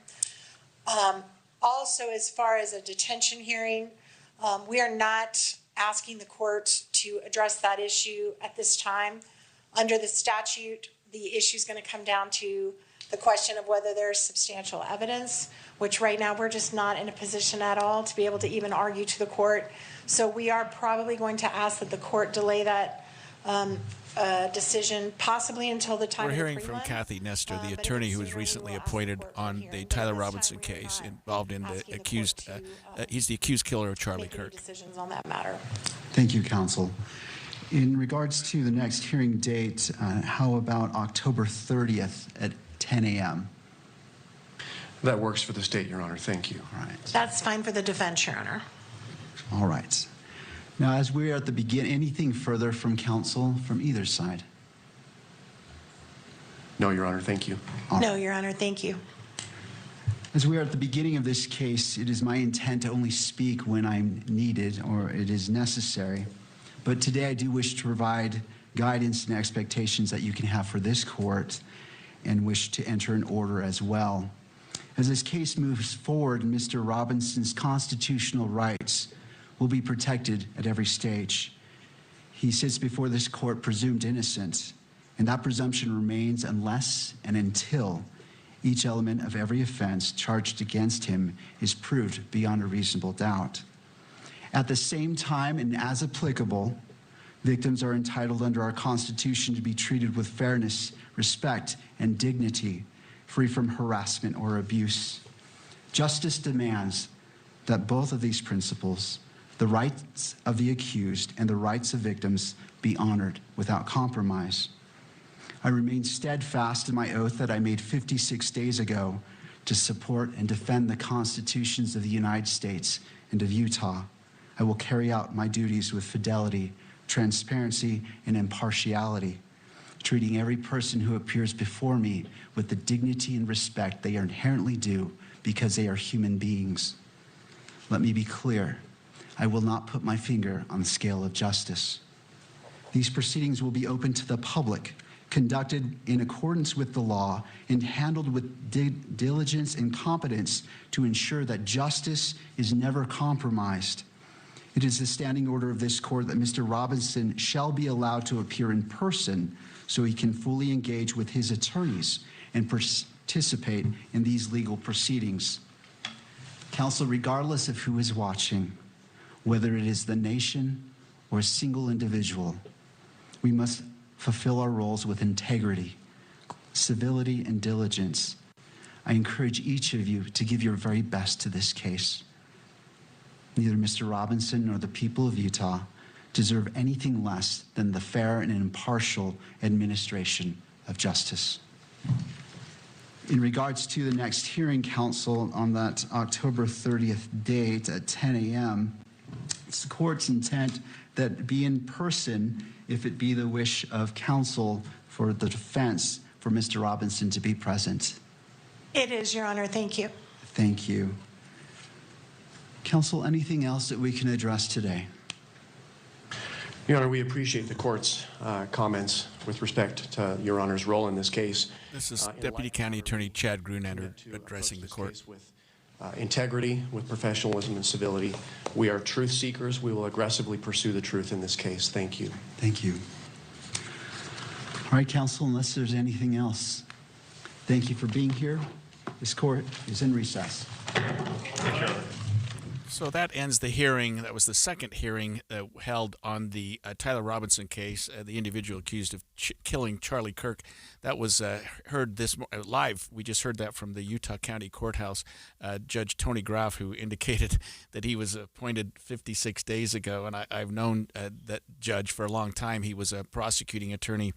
Started in Salt Lake County, went to Utah County, where he's now a judge, and then went to Davis County and served as a prosecutor there. I had several cases with him, found him to be a very, very good lawyer. And I would say this also, the prosecuting attorney, Chad Grunander, is a very good lawyer. I've dealt with him in the past. I guess I'm just sort of talking from my own perspective on everybody here, but this is a very good crew. And I think that with the nation watching the judge, the defense attorney, Kathy Nestor, and her team, the prosecutor, Chad Grunander, and his team, they're going to see a very good trial. And I appreciated the judge's remarks. I haven't heard that before, where he comes out and says, hey, I'm setting some rules here. I'm going to make sure that Tyler Robinson is given the benefit of the doubt. He's presumed innocent, and we're going to follow the rules of decorum and whatnot, and that they're going to schedule a hearing down the road. The next hearing, Morgan, is what's called a status conference, or it's called a waiver hearing, to decide if you're going to waive the preliminary hearing. The defense attorney's already said, I'm not waiving the preliminary hearing, but I'm not ready to schedule it yet. So they're going to come in on that hearing. It's in October 30th at 10 a.m. It sounds like Tyler Robinson's going to be there in person. And at that time, I anticipate that they'll schedule a preliminary hearing. I like how you said it takes a good crew. And I think a lot of times we think about like the defense attorney or the prosecutor, but really it takes all three sides, right? The prosecutor, defense, and the judge. It takes a team to ensure we have that fair and balanced trial. Can you tell us, though, what that means? We've only seen Tyler Robinson joining remotely at these hearings. What does it mean to have him in person? Well, he has the right to be present, and he may have been present virtually. And I was a little bit surprised that the defense did want him there in person because, unlike some of the counties, and I know we're going over a little bit here, some of the counties like Davis, Wasatch, and I'm thinking of some of the counties along the Wasatch Front, the jail and the court are attached. You can literally walk underground and you're there. But in Utah County, the jail's in Spanish Fork and the court is in Provo, so they have to drive him. And I think that they were it creates a little bit of a logistical and maybe even a safety problem. So I think that's why they didn't bring him today, and it's clearly why they didn't bring him at the last hearing, the one that I attended on behalf of the county. But nonetheless, he will be present next time, and they'll transport him there. We've gone over a little bit here, but that was live coverage of the hearing for Tyler Robinson, who was in court this morning in Utah County. We'll be right back. Hello, car donation hotline. Hi, I'd like to donate a car to the Utah Kidney Foundation. Are you in Utah? Awesome. Let's get some info and we'll send you a tow truck. But I want my car donation to benefit my neighbor in Farmington who needs a transplant. Are you in Utah? That's a gnaw. I'm in SoCal, but you're still donating to charity. What charity? Does it matter? Yes, I want my donation to stay in Utah. Righteous dude. You need to call tow cars in Utah. Locals only, am I right? Oh, yeah. I remember tow cars with a K like kidney. It's on a billboard somewhere. TOWKARS.org.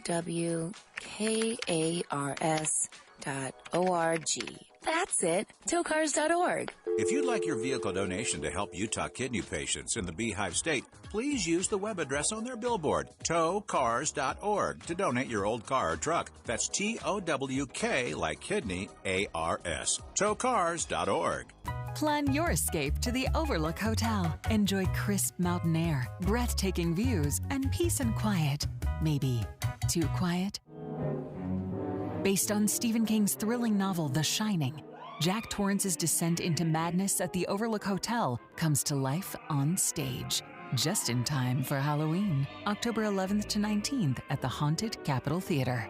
Tickets start at $26 at utahopera.org/redrum. Do you have an IRA or 401k? It's natural to think of this as being your money, right? But remember, you still have to pay taxes when you withdraw this money in retirement. And you could be paying a lot more in taxes on these accounts than you know. A lot more. Learn the strategies that can help you reduce or eliminate your taxes in retirement. Don't miss a special edition of Retirement Solutions Radio this Saturday afternoon at 3 o'clock. Right here on KSL News Radio 102.7. Any Hour Services free furnace sale is going on right now. If you haven't scheduled your free estimate yet, what are you waiting for? Call Any Hour Services today or schedule online at anyhourservices.com. At Social Security, we are always thinking of ways to save you time and make things easier. That's why we created My Social Security. Opening a My Social Security account gives you secure access to your personal record and interactive tools tailored for you. You can see if you are eligible to receive benefits, view spousal benefit estimates, and compare retirement benefit estimates at different ages or dates when you want to start receiving benefits. Already receiving benefits? Use your account to change your address, set up or change direct deposit, get a proof of income letter, and more. In most states, you can also request a replacement Social Security card. Save time. Go online. Open a My Social Security account at ssa.gov/myaccount. Social Security. Securing today and tomorrow. Produced at U.S. taxpayer expense. If you talk and they will hear you. We all want our kids to grow up safe and healthy, so we show them how. And we tell them with honest conversations that let them know what we expect. Not just one time, but every chance we get. That's especially important when it comes to alcohol and other drugs. Kids not only need to know the dangers and how to avoid them, they need to hear it often from you. And when it comes to pain medications, opioids, they need to know that they should never be taken without a prescription and never shared with friends or family. It's dangerous and illegal. So talk with your kids and guide them through the challenges of growing up safe and healthy. Because when you talk, they hear you. For more information about talking with your kids about underage use of alcohol and other drugs, visit underagedrinking.samhsa.gov. So talk back here. You can do it if you try. Inside Sources. President Trump announced a host of new tariffs at the end of last week, primarily targeting pharmaceuticals and furnishings. More pressure on retailers with new tariffs taking effect next week. Here's ABC News senior White House correspondent Selena Wang. There's been an onslaught of new tariffs announced over the past several months, and these tariffs, the president say, are set to go into effect on October 1st. So that is just days from now. And if you look at some of those items like furniture, kitchen cabinets, bathroom vanities, that could put pressure on retailers that rely on imported goods. So depending on how much of that tariff cost they decide to absorb versus pass on to consumers, that could raise prices for consumers and home builders, people looking to outfit their new homes. Trump did say that the 100% tariff on branded drugs would only apply to producers that had not already broken ground on U.S. manufacturing plants. He also said he would start charging 50% tariff on kitchen cabinets and bathroom vanities. I have no idea why. And 30% tariff on upholstered furniture, with the all-new duties to take effect October 1st, which is 2 days away. Yeah, if you're not in this world, that seems so specific. I'd love to know why. Well, we have, luckily, Michelle Schultz, trade attorney and founding and managing partner, Schultz Trade Law. Michelle, thanks for joining us this morning. Thanks for having me. So I guess I'll say the same thing. Maybe we don't know, but why specifically kitchen cabinets and bathroom vanities? Are they made from a specific country or something? Question. Oh, go ahead. Oh, yeah. I mean, well, we have... Over the past, I guess, 5 or 6 years, we've seen a lot of tariffs on cabinetry and wood items from China and Vietnam, and so I'm guessing that he's targeting kitchen cabinets and vanities because those goods are flowing into the United States much faster than they're flowing out. So it seems to create a deficit, and this is intended to address the deficit by charging 50% tariffs on imports of those items. And with the drugs, this is interesting. This report that it will only be impacting those companies that don't have either aren't producing them in the United States or aren't planning to produce them in the United States. So how do we know which types of drugs, what companies, what will this impact? Generally speaking, it's going to be the big companies that have facilities here or that have pledged billions of dollars investment. The large companies are probably going to be free of this tariff. And that's companies like the Swiss giants, Roche and Novartis. They're already operating in the U.S., and Novartis has made a pledge for a $23 billion investment in the U.S. So they probably will get around it. My concern is more with the medium-sized or smaller businesses. They probably cannot afford to open a manufacturing plant that quickly in the U.S., and they have to commit by October 1st. And what specific kind of drugs might we be talking about here, Michelle? I guess I've just naively always assumed we manufacture most of our medications here in our country, but that's not necessarily the case, is it? No, I kind of used to think that as well, but we're getting drugs in from Europe, Switzerland. We've got companies in Germany. I think you're going to notice that day-to-day drugs, anything with a brand that is on a shelf at a pharmacy, is going to go up. And similarly, prescription drugs are not ruled out. So you may find prescription prices going up. The large companies, again, I wouldn't worry too much if it's a huge conglomerate, but, you know, some of these drugs are produced by smaller or medium-sized companies. I don't know how they're going to navigate this. We've seen at the last minute some tariffs be pulled back, right, when we get to that deadline of when they're going to be enacted. Are there any rumors? Can we expect perhaps not to see these go into effect on October 1st? I have not heard such rumors. In fact, today I heard confirmation that these tariffs will go into effect October 1st. So companies really have to hurry if they're going to pledge an investment or if they're going to start building, break ground. They need to do that by October 1st, and that's Wednesday. So yes, I think it's really it's going to affect a lot of drugs, and I have seen no pulling back on this. Michelle, what kind of commitment do you think some of these companies will have to commitment to moving some of their manufacturing here to convince the administration to hold off on this October 1st? I mean, is it enough that they've purchased land, that they've broken ground, that they're in the process of buying property, or do you have any idea what it's going to take to get the administration to back off? Yes, I think that breaking ground is basically the standard. So if they buy property and break ground on that property and commit to manufacturing in the U.S., I think it's going to be pretty easy to convince the administration that you qualify to be outside the scope of the tariffs on these items. But that's only for furniture, and we've also got tariffs on. Now we've got 25% coming up on heavy-duty trucks. I'm sorry, and then the 100% on the drugs and 50% on furniture. So, wow, I mean, we have we have a lot going on. One of the things that we haven't brought up yet, though I know some people are watching, is the tariff on aluminum.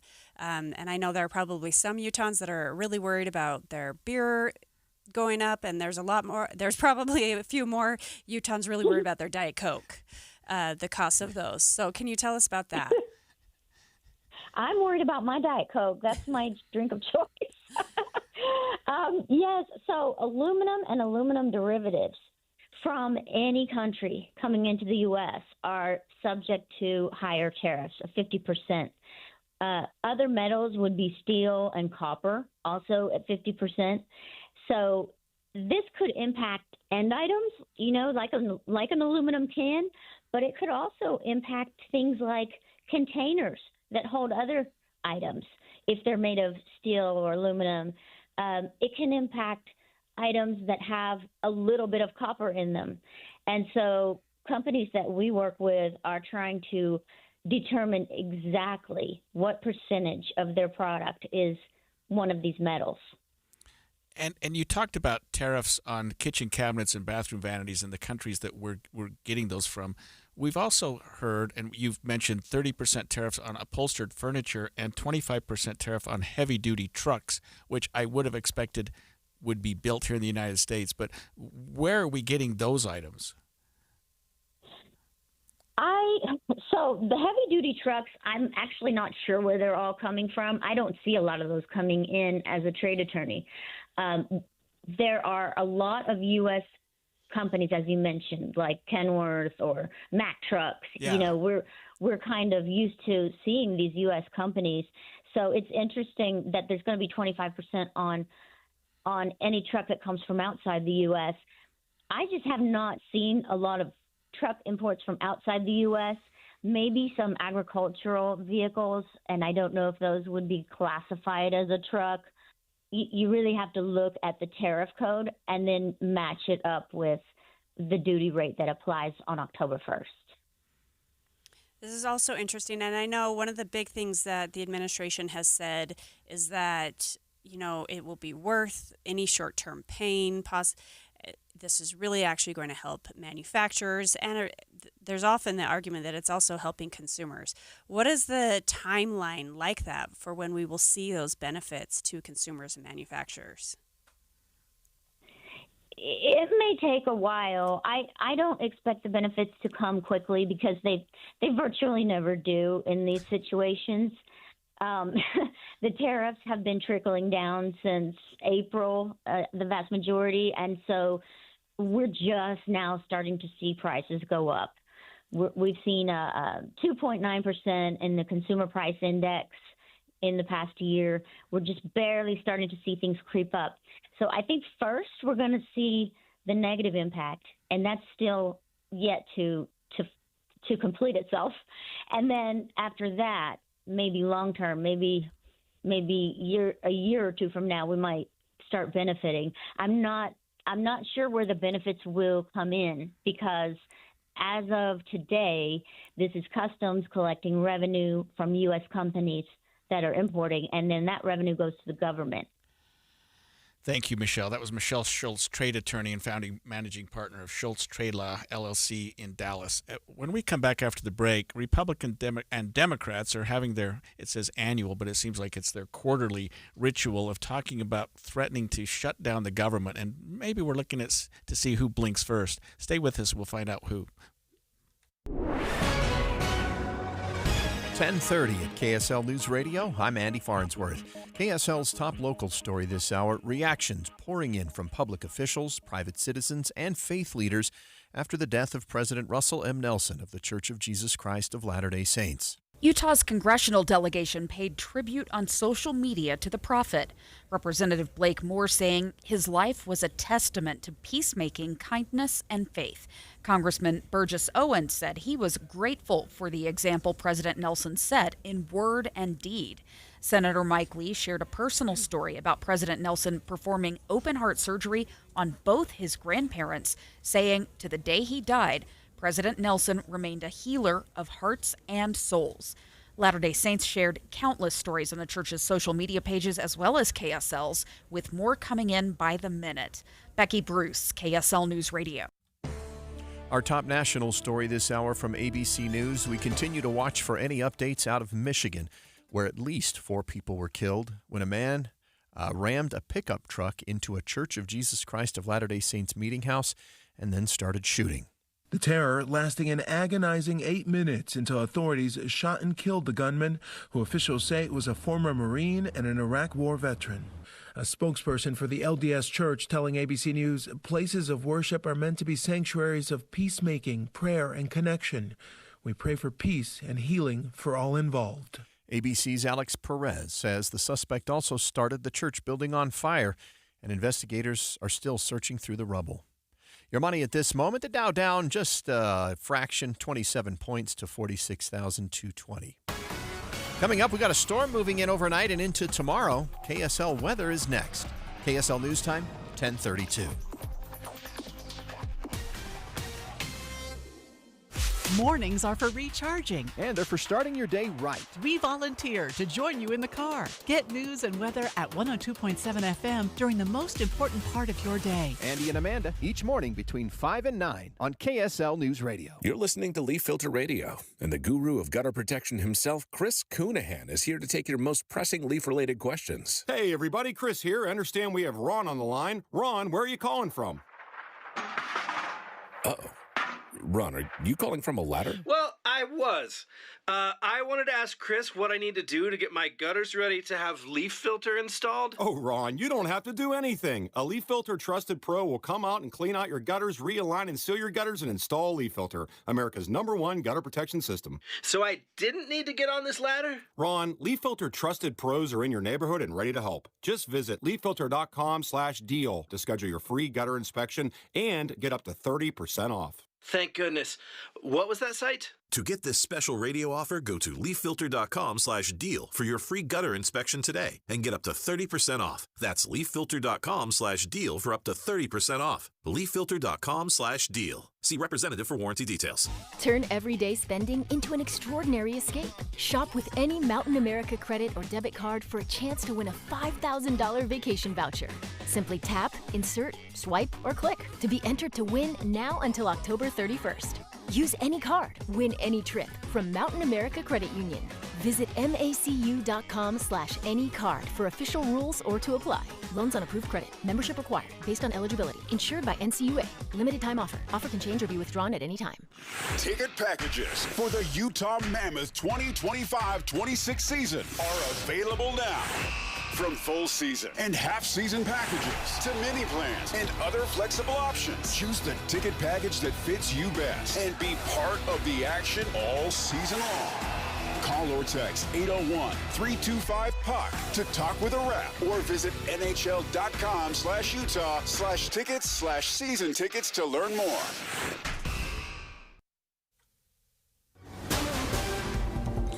We're going to Grand Blanc, Michigan, where a press conference is just about to begin regarding the shooting yesterday at the Church of Jesus Christ of Latter-day Saints.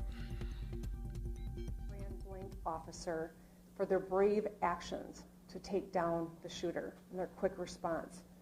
I think we can see the best of public service in all of these individuals.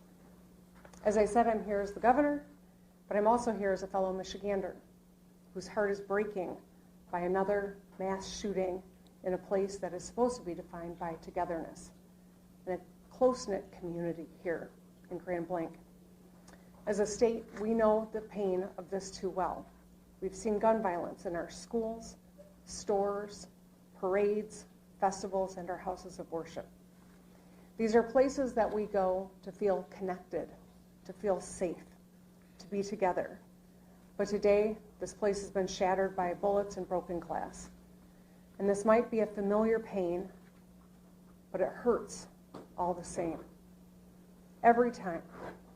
We cannot keep living our lives like this. I know that this community is reeling right now, and I want you to know that the state of Michigan has your back. Your grief is our grief. I ordered flags lowered statewide, and I spoke with President Trump yesterday, who wanted to share his condolences. We will be here every step of the way and coordinate a full response with our local and federal partners. Folks here at the township at every level and are working closely together. If there's one thing I know about Michiganders, it's that we get through hard things together. And that's who we are. That's how the good people here at the Grand Blanc Church of Jesus Christ of Latter-day Saints live their lives. They worship together, they sing together, and they serve together. And that's why I was so proud to see powerful statements from interfaith leaders across Michigan denouncing this attack on a house of worship. They grieved for this congregation as though it was their own. They spoke with one voice for the basic principle that we all believe in, that you should be able to pray in peace in our state, no matter who you are. I know that in the hours and days ahead, we will see the best of Michigan. We will see neighbors being neighborly, checking in with a call, bringing over some food, or offering a hug. We'll see medical providers work hard to save lives and treat those in need, with scars both seen. We're listening to Michigan Governor Gretchen Whitmer, who's giving a press conference about the shooting yesterday at the church. Together like never before, and continue worshiping together, singing together, and serving together.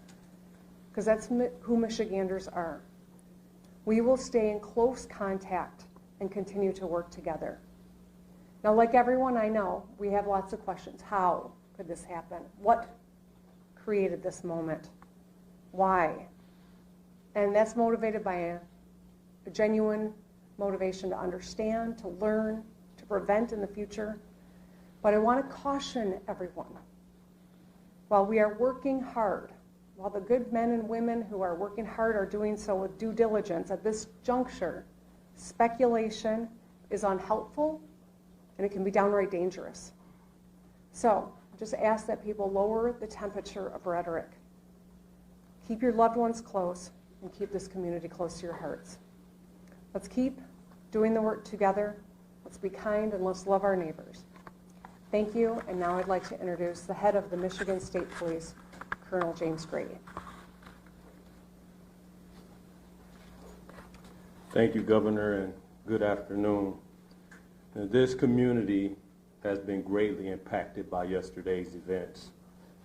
We are offering our deepest condolences to those affected by this tragedy. This horrific event is something that this community has never experienced. It is important at this time that we come together to support one another in this time of grief. We stand ready and willing to assist both our local and federal partners with any additional needs as this investigation continues. The Michigan State Police immediately responded alongside our public safety partners to secure the scene, provide support to our neighbors, with our emergency support team serving search warrants, the bomb squad and K-9 team sweeping numerous locations for evidence and explosives. Additionally, our forensic science laboratories and our Special Investigations Section continue to investigate the officer-involved shooting and work alongside our federal and local partners. I'd like to take a moment for everybody to remember that last year we put together an initiative called Stop the Plot. While we are committed to keeping our community safe, we also need your help. Again, it takes everybody. 53% of mass attacks leave a trail of clues leading up to them. And 2/3 of mass attackers elicited behavior that caused concerns. So we are asking our communities to stay vigilant, and if you see something suspicious, please contact local law enforcement or 911 immediately. We will keep the family in our prayers here at MSP as they continue to cover and we work together. Thank you for your time. Next up, we will have from the AT. Thank you. We will have ATS Special Agent in Charge for Michigan, James Deere. We just heard from Chief James Grady, the Colonel of the Michigan State Police Department. In charge for ATF Michigan. On behalf of the men and women of ATF, I offer my deepest sympathy and condolences to this community and to the families affected by this tragedy, this horrific act of violence. There is no place in our society for this. There's absolutely no place. But it's become all too common, and as we know, we have become more and more desensitized. This community is hurting, and we are here to help them heal. As part of that healing process, ATF has brought in their national response team. This is a cadre of world-renowned investigators for arson and explosive incidents.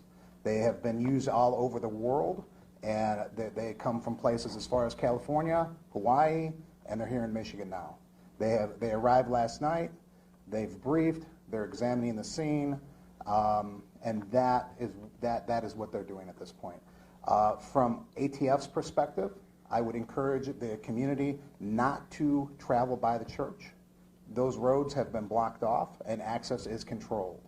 While that might be a little disheveling for folks, we need that scene security for our investigators as they dig out this scene. So with that in mind, that's our ask for the community. We are also looking at improvised explosive devices that were recovered during this investigation and looking towards that end as well. I need to introduce the acting. We're listening to Special Agent in Charge James Deere from the Michigan ATF. Michigan, Reuben Coleman.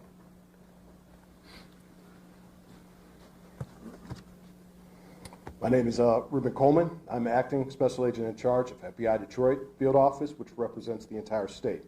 At this time, we wanted to provide an update on our investigative efforts regarding yesterday's tragic shooting at the Church of Jesus Christ of Latter-day Saints in Grand Blanc, Michigan. First, I want to express my gratitude for all the cross-agency collaboration between our federal, state, and local partners. Their support has been outstanding and critical to this investigation. We are in lockstep with our partners as we continue to work through this. As I mentioned yesterday, the FBI is investigating this as an act of targeted violence, and we are continuing to work to determine a motive. In the past 24 hours, our investigative squads and specialty teams have been out all night, exhausting leads, some of which have been coming in from the public via tips. Our special agents, victim specialists, child advocate forensic interviewers, and local partners have interviewed over 100 victims and witnesses to date and are continuing to interview individuals as we speak. Our Evidence Response Team, or ERT, which is a specialized team of special agents, intelligence analysts, and professional staff, are trained to process crime scenes and collect evidence. They were out all night and continue processing the scene as we speak. Our field office has stood up national equities for support. We are engaging with our Behavioral Analyst Unit, or BAU, and have received support from our Quantico Labs division to analyze evidence collected to date. We received assistance from our FBI field offices across the country to support this case and follow down leads. While our focus is on this investigation, We want to continue to keep the victims and their families in our thoughts as they navigate through this incredibly difficult time. Please continue to reach out to the FBI via 1-800-CALL-FBI or submit tips at tips.fbi.gov. Thank you. Chief? That was Reuben Coleman, Acting Special Agent in Charge, FBI Detroit Division. You prepare in peace to perform in chaos. I saw it live. I saw what you trained for, what you planned for, and then reality hit yesterday morning on a bright sunny day when people went to worship. But what I also saw is every level of government law enforcement work together for the good of the people. What I witnessed was people putting their lives at risk that had 2 months on the job as an EMT, or brand new firefighters, veteran firefighters, and law enforcement, just to bring a sense of stability to a scene that was chaotic and dynamic. As the sheriff of this county, I see the great people every day. But I want this community to know that those ranks in those agencies that were mentioned before me, we worked together. We worked in concert, and we did the job. And there's more to do. I will tell you, the sheriff's office dedicated every county sheriff medic that we had available, patrol, investigators, we did interviews, emergency management, whatever the task was needed. The sheriff's office worked with everybody that you heard and many that you don't know to bring justice and also order to this scene. But I will tell you, the days are continuing. We have 31 marked cars on as we speak, making sure schools that are in session, in churches that are planning Bible studies, regardless of faith-based, that they will be protected. Anybody who calls in, we will be there, like other law enforcement, to settle the community and bring a sense of calmness to people. There is an uncertainty. But law enforcement, especially the sheriff's office, will bring that to you. I will tell you that there are noble heroes who do not wear a uniform that went to that church yesterday. You're going to hear their stories as we lay out this case with law enforcement, but I will tell you this, those heroes from that church did their job. And it was led because of a police department. So law enforcement from this township is led by a chief who demonstrated leadership right out of the gate. And my honor is to announce him as the final speaker, Chief Rennie of Grand Blanc Township. Thank you, Sheriff. That was Sheriff Chris Swanson, Genesee County, Michigan. Evil. This was an evil act of violence. That's exactly what this was. And this is not Grand Blanc. This does not define Grand Blanc and who we are. We are a community, and I am confident that together we're going to build a stronger community due to this incident. Now, an update. This left 5 people dead, 8 people injured. As I said, this is an evil act and does not define Grand Blanc or who we are. At this time, what we know is everyone has been accounted for. We still are in the process of clearing out that church, but at this time, everyone is accounted for. We ask that you stay away from the scene. Let us work to clear this call so then we can get back to normal. That's what we all want. Grand Blanc Township police officers, the community of Grand Blanc Township, we're hurting. And we know that you are hurting as well with us. I want to remind you that we had the Family Assistance Center open. They will be open Monday and Tuesday at the Genesis Athletic Club from 8 a.m. to 8 p.m. That address is 801 Health Park Boulevard, Grand Blanc, Michigan 48439. Seek service, let's come back together and be stronger together and better. I'll open it up at this time for any questions. Sir. This is Chief William Renier, Chief of the Grand Blanc Police Department. Why it is considered an act of violence and not something more serious like terrorism? I will let Agent Coleman speak to that particular question. Yes, as of right now, we are calling it an act of violence as this is an investigation that is continuing.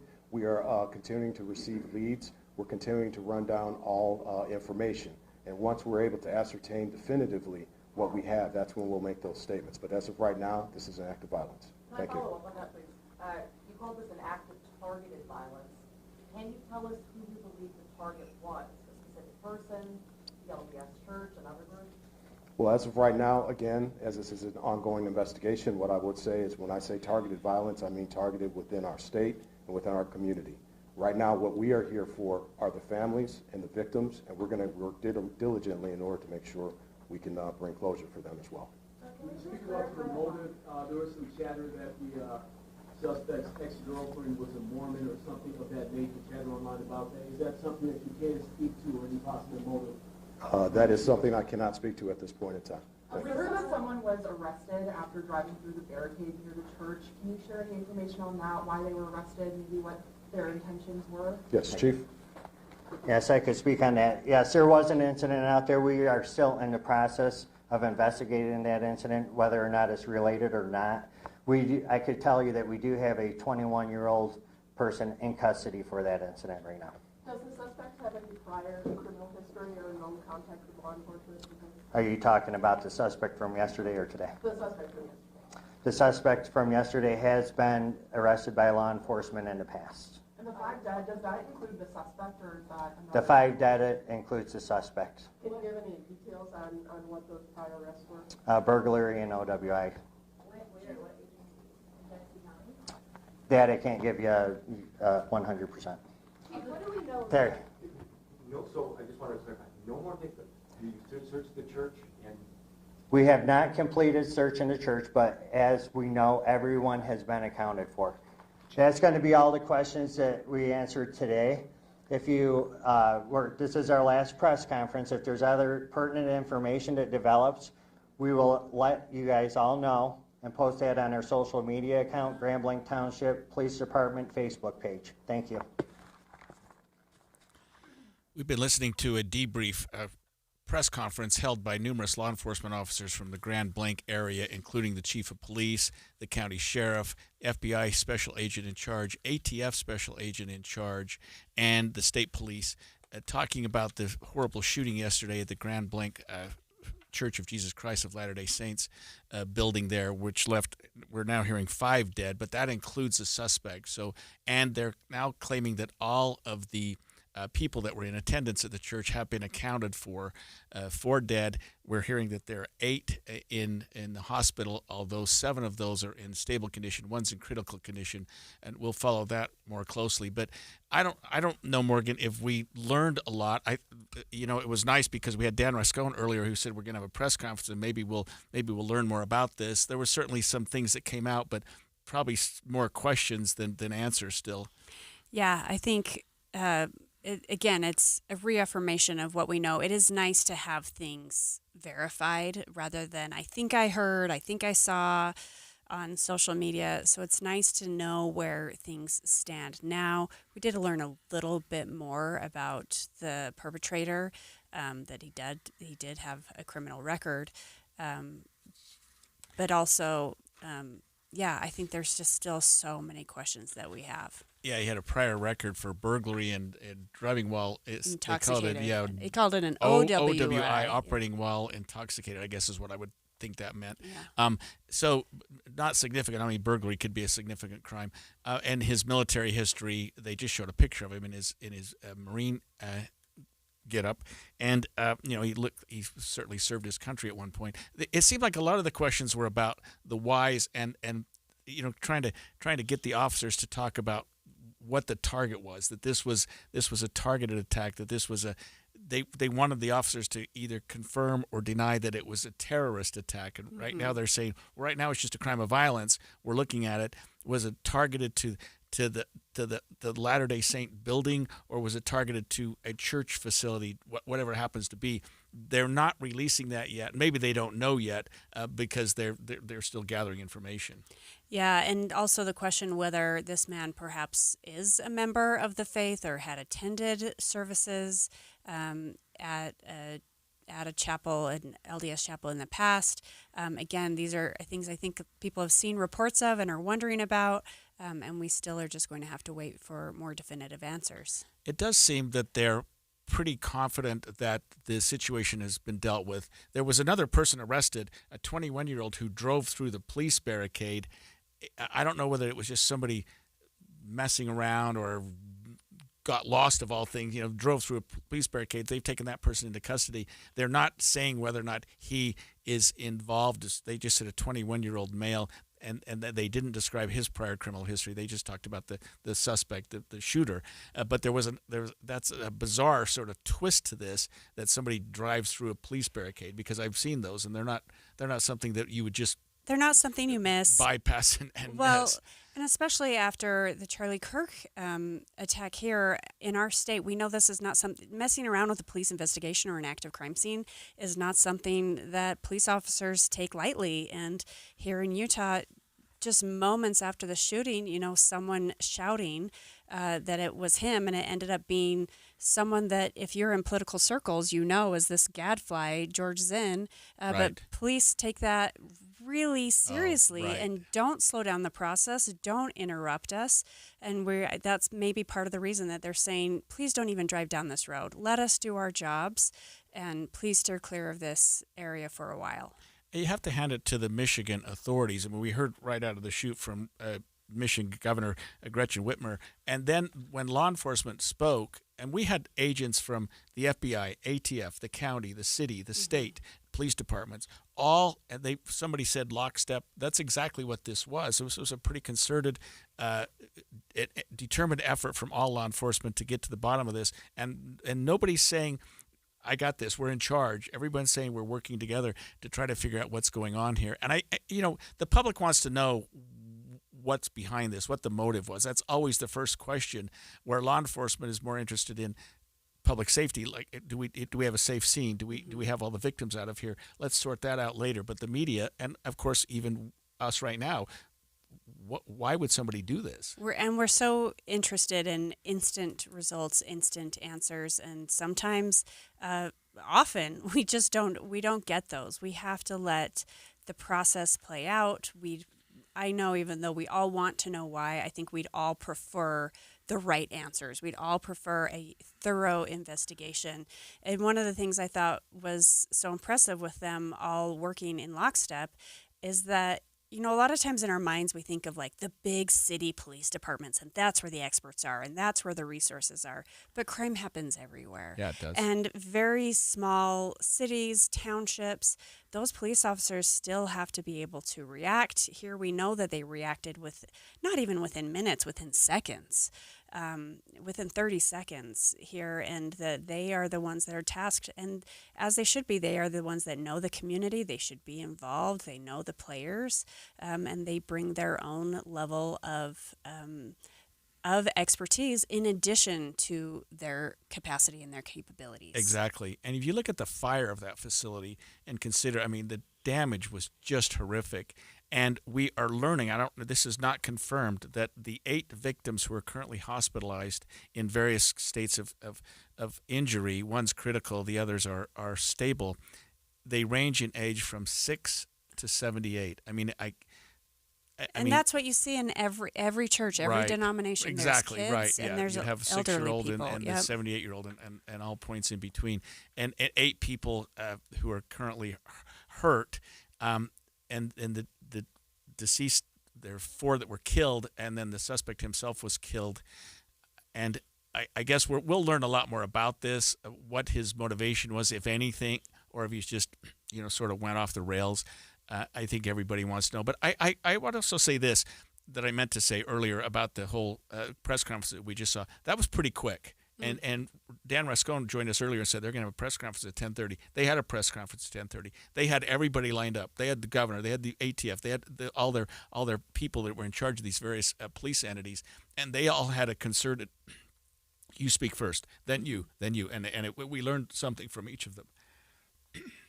We did, and you have that range of the very, very local, this is what's happening, to the governor speaking on behalf of the state, and all of them actually had, some were dry and just the facts, but a number of them also brought in some of the emotion and talked about who they are as a community and who they want to be and who they want the world to know they are.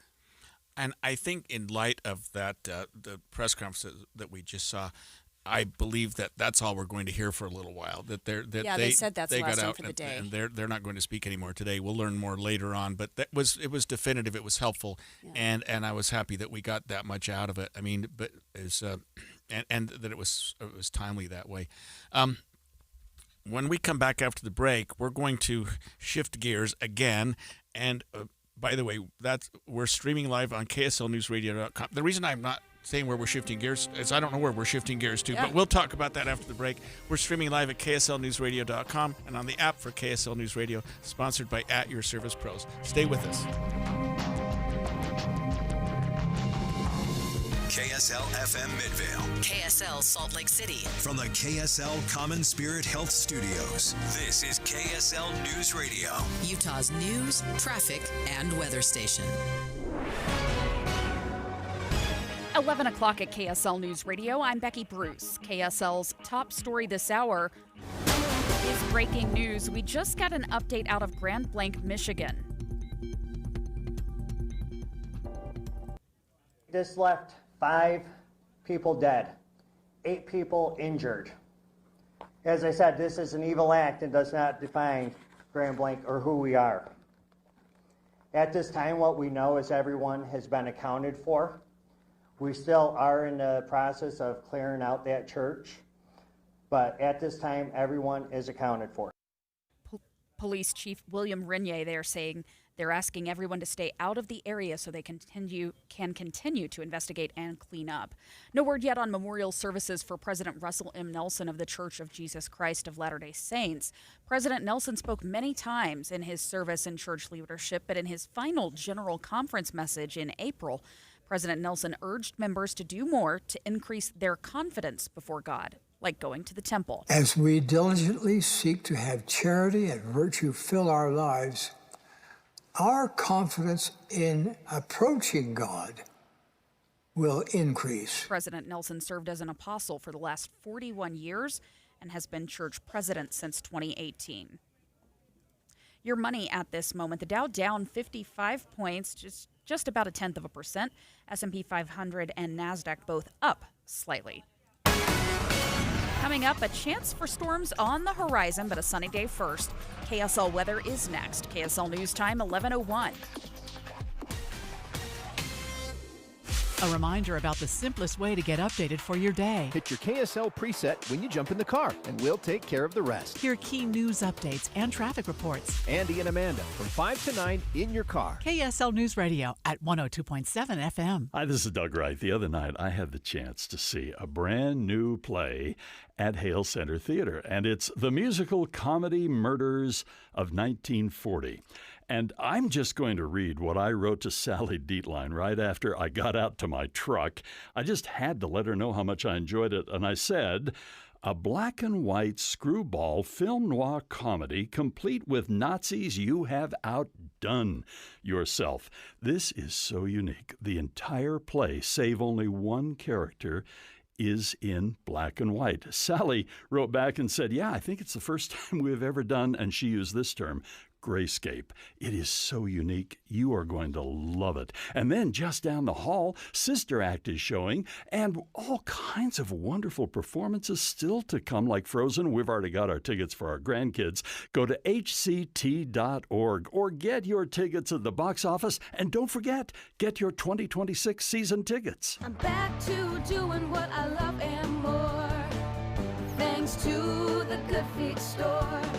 Do you want to walk, play pickleball, and enjoy other fun activities to stay healthy, but can't because you're in pain? Hi, this is Mike, and the Good Feet store wants to help you get out of pain. I just had difficulty walking when I had the pain. I tried them on in the store, and my foot felt so much better. Are you buying new shoes and inserts with little or no relief? I tried all kinds of shoes. It was the arch supports that made the difference from the Good Feet store. Don't let foot, knee, or back pain get in the way of you staying healthy and having fun. Thanks to the Good Feet store, I'm bowling 3 nights a week, pain-free. Get back to doing what you love. At the Good Feet store, we'll personally fit you with high-quality arch supports to maximize your comfort. Stop in the Good Feet store or book your free fitting at goodfeet.com. Walk-ins are always welcome. Make this the year you get active and healthy. Thanks to the Good Feet store. You're still glowing, flirting, grooving.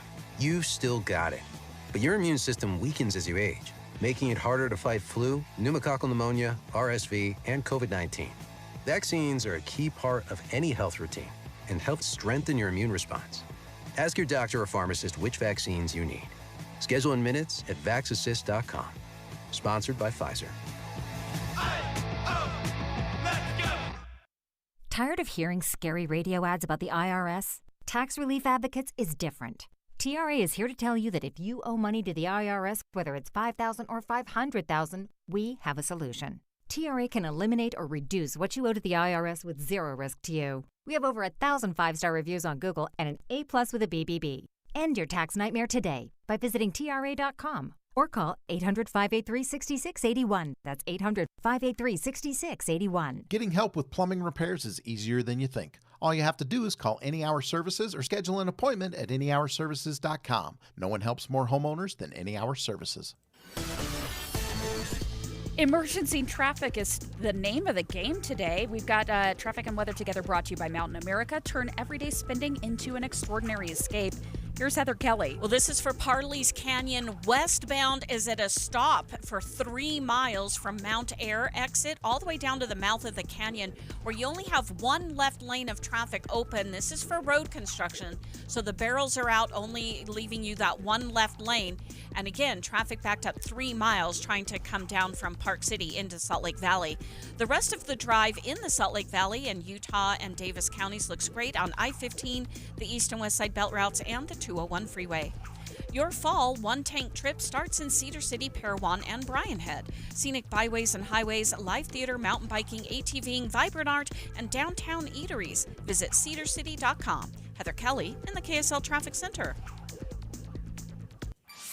Mostly sunny today with a high of 81. Clouds move back in tomorrow with a chance for a scattered thunderstorm, topping out at 76. Right now, it's mostly cloudy and 70 degrees. I'm Becky Bruce from the KSL Common Spirit Health Studios. Listen online at kslnewsradio.com. We're Utah's news, traffic, and weather station.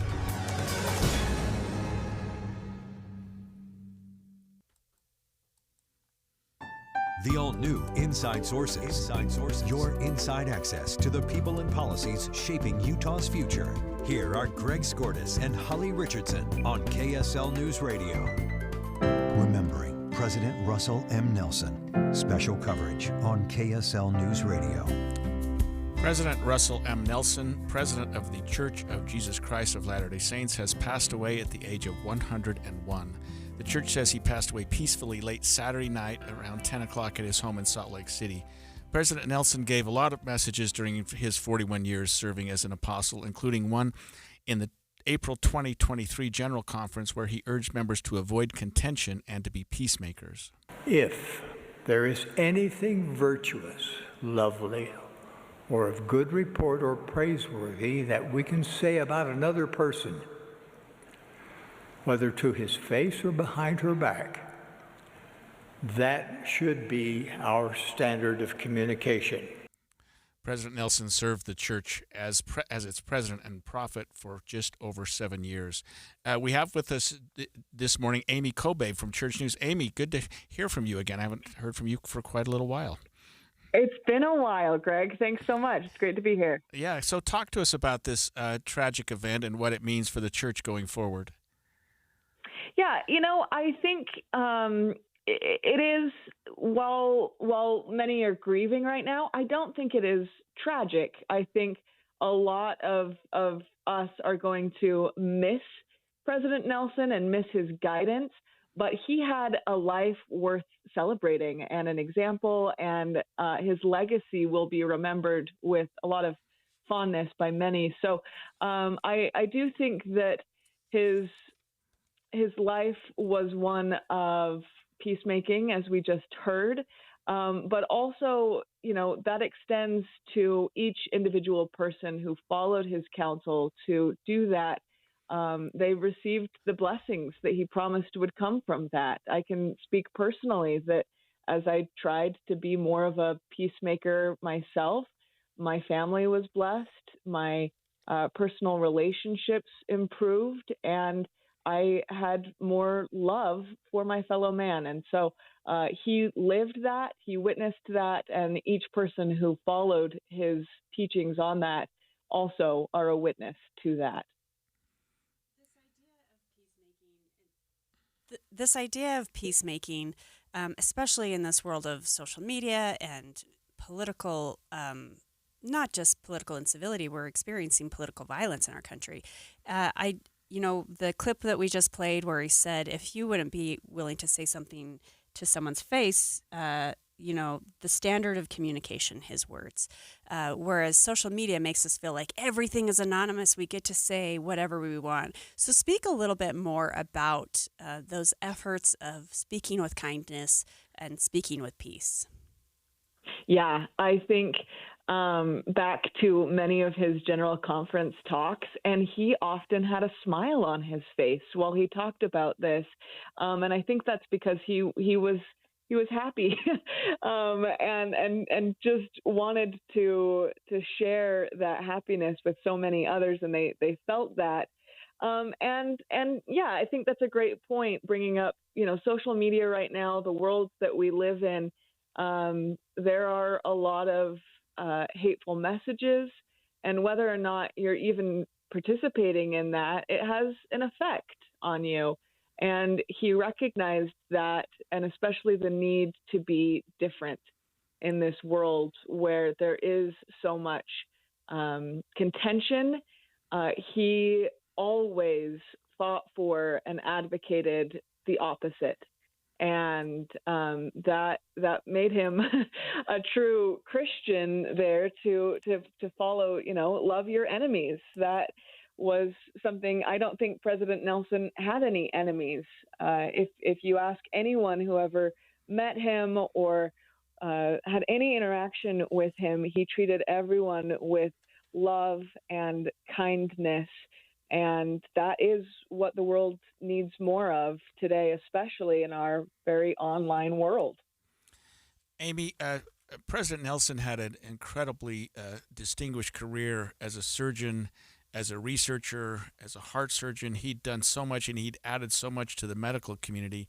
He became prophet in his 90s, and a lot of people, I think, expected that he would have a quiet term, and that there would not be a lot of changes and a lot of things happening with respect to the Church of Jesus Christ of Latter-day Saints during his presidency because of his distinguished career.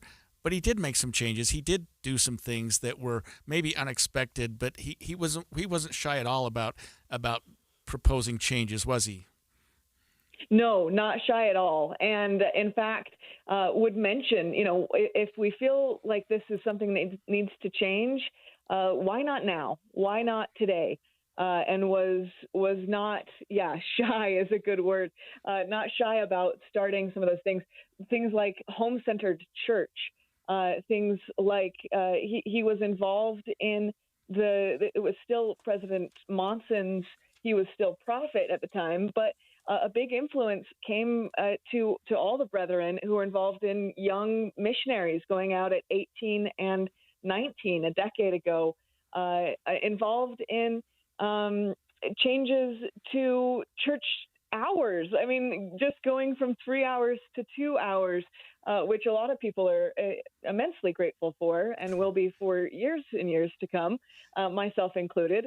But some of those things, and a real big emphasis on, embracing these changes, taking them and saying, this isn't a excuse to be lazy. This is a call to action. This is something we're going to move forward on happily because it means that progress is happening in the Lord's church.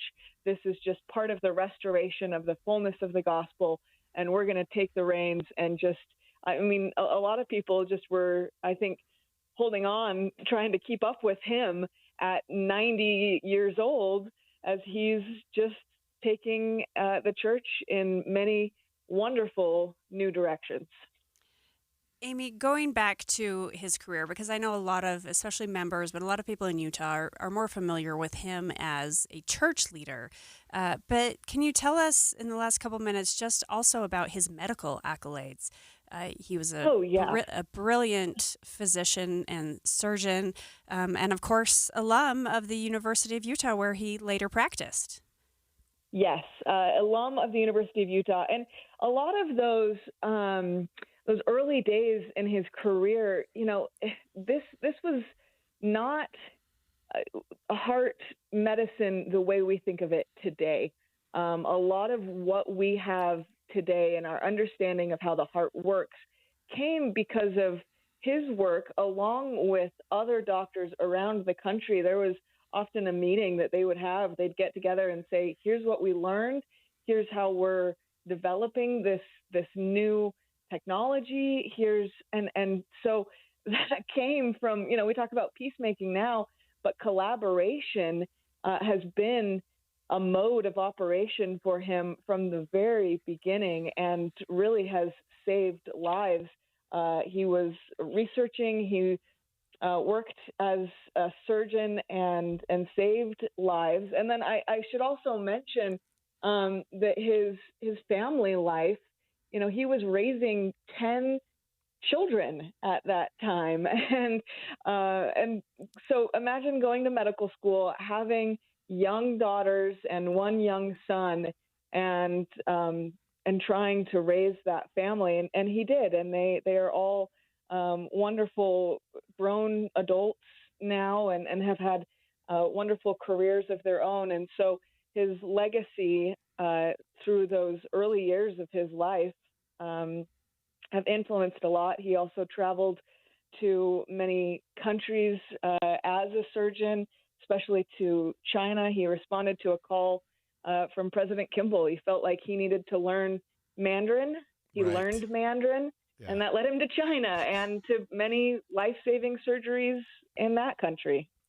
Thanks, Amy. That was Amy Kobabe from Church News. With just hours to go until a potential government shutdown, the president is set to meet with the top 4 congressional leaders to discuss a possible deal. More on what's at stake with the government shutdown after the break. Be advised, this is your opportunity to save up to 40 to 80% on a hot tub or swim spa. This weekend only, Friday through Sunday, Mountain America Expo Center, Sandy. Be advised, this is your opportunity to save up to 40 to 80% on a hot tub or swim spa. This weekend only, Friday through Sunday, Mountain America Expo Center, Sandy. 18-month interest-free financing. Our factories have demanded we sell 1,000 hot tubs and swim spas this weekend. Mountain America Expo Center, Sandy. Huge factory incentives, factory rebates, this weekend only. Mountain America Expo Center, Sandy. We can remove your old hot tub. Free delivery of your new hot tub. Hot tub starting at $2,999. Mountain America Expo Center, Sandy. Free delivery of your new hot tub. Just relax and enjoy. Mountain America Expo Center, Sandy. Friday, 2 p.m. to 8 p.m. Saturday, 10 a.m. to 8 p.m. Sunday, 10 a.m. to 6 p.m. Free admission, free parking, free delivery. Mountain America Expo Center, Sandy. Call 833-SPA-SALE or visit hottubandSwimSpaSale.com. Hey guys, it's Woodrow from Mint Medical Clinic. Are you struggling with ED? Well, you are not alone, and now there's a real solution that treats the root cause, not just the symptoms. Introducing our trifecta approach, a breakthrough combination of acoustic wave therapy, hormone replacement, and cryotherapy, all designed to restore blood flow, boost performance, and rebalance your hormones. Whether it's ED or hormonal imbalance, if you're ready to reignite your love life, this treatment helps bring back your energy, your drive, and your confidence. And right now, when you call, you'll receive a free consultation, a blood flow ultrasound, and an intimacy gift. That's a $650 value, absolutely free. And here's the bonus. The next 20 callers will also receive a 5-night stay at a luxury resort in Hawaii just for taking the first step. But you must call now. With 2 convenient locations in Layton and Sandy, help is closer than you think. Call 801-804-8000 now. That's 801-804-8000. Mint Medical Clinic. We'll get you back to mint condition. Comcast Business can help turn your small business into a connected, secure, modern business. It's how restaurants become reliably up and running neighborhood favorites. How healthcare offices become the data-protecting caregivers that we all depend on. And how wealth management firms become cyber-securing guardians of your information. With reliable connectivity, enhanced cybersecurity, and Wi-Fi backup, your business can stay connected and get threat-ready with Comcast Business. Powering possibilities. Now through November 16th. New Comcast Business customers can get started with 150 megabit internet plus security for $59.99 a month for 12 months with a 2-year agreement.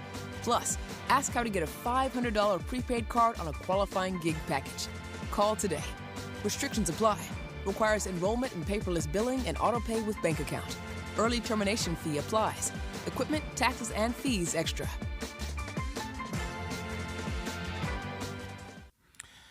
Join the KSL Movie Show this Friday at Advanced Window Products from 10 a.m. to 1 p.m. Tune in for a show special just for KSL listeners from Advanced Window Products. This message comes from Viking, committed to exploring the world in comfort. Journey through the heart of Europe on an elegant Viking longship with thoughtful service, destination-focused dining, and cultural enrichment on board and on shore. With small ships that bring travelers closer to the destination, there's more time to explore. And every Viking voyage is all-inclusive, with no children and no casinos. Discover more at Viking.com.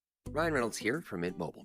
I don't know if you knew this, but anyone can get the same premium wireless for $15 a month plan that I've been enjoying. It's not just for celebrities, so do like I did and have one of your assistants switch you to Mint Mobile today. Visit mintmobile.com/radio. Upfront payment of $45 for 3-month plan, equivalent to $15 per month required. Intro rate first 3 months only, then full price plan options available. Taxes and fees extra. See full terms at mintmobile.com. And expanded Inside Sources.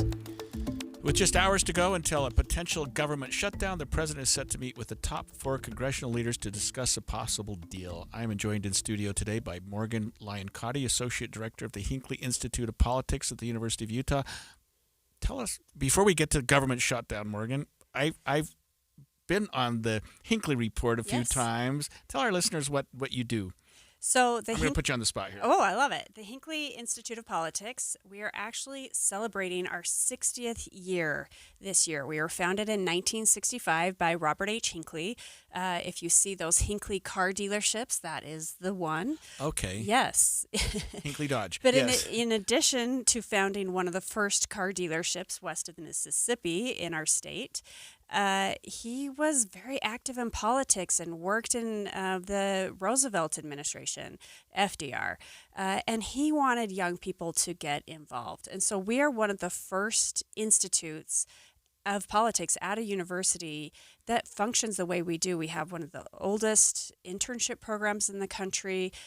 We provide forums. We provide we help students register to vote. We're in the media. We have the Hinckley Report. Yeah, you do. We come on KSL and we provide political analysis. So really the mission of Robert H. Hinckley was he wanted to get students engaged. He said every student a politician. And so we help students go on internships in Utah and DC and throughout the world. And then we also have that community facing. We have forums, we help with debates, we do these different things, all to try to make civic engagement more accessible and to get more people involved. Before we started the show, you asked me if I'd ever been a Hinckley intern, and I said no, I went to college in the 70s. You weren't even around then. 60 years, you were around then. We've been sending students to Washington, D.C. since 1965 and up to our own Capitol Hill since just a few years after that. There were much smaller cohorts, and as you said, you were an engineering student. We weren't quite, you weren't, we didn't have the footprint on campus that we have now. Digging into the Well, speaking of Washington, D.C., Democrats up in Washington, D.C. continue to say they're going to block a funding bill in the Senate that would avert a government shutdown on Wednesday unless Republicans agree to their demands. Here's ABC News national correspondent Stephen Portnoy with the latest. Going into his first ever sit-down with President Trump, the top House Democrat says his party is drawing a line in the sand. We're not going to simply go along to get along with a Republican bill that continues to gut the health care of everyday Americans. Hakeem Jeffries says Democrats are demanding a permanent extension of expiring subsidies that have made Obamacare plans more affordable over the last few years. They also want a reversal of recent changes to Medicaid. Republicans say Senate Democrats should accept the House-passed bill that extends agency funding through November 21st. Stephen Portnoy, ABC News, Washington.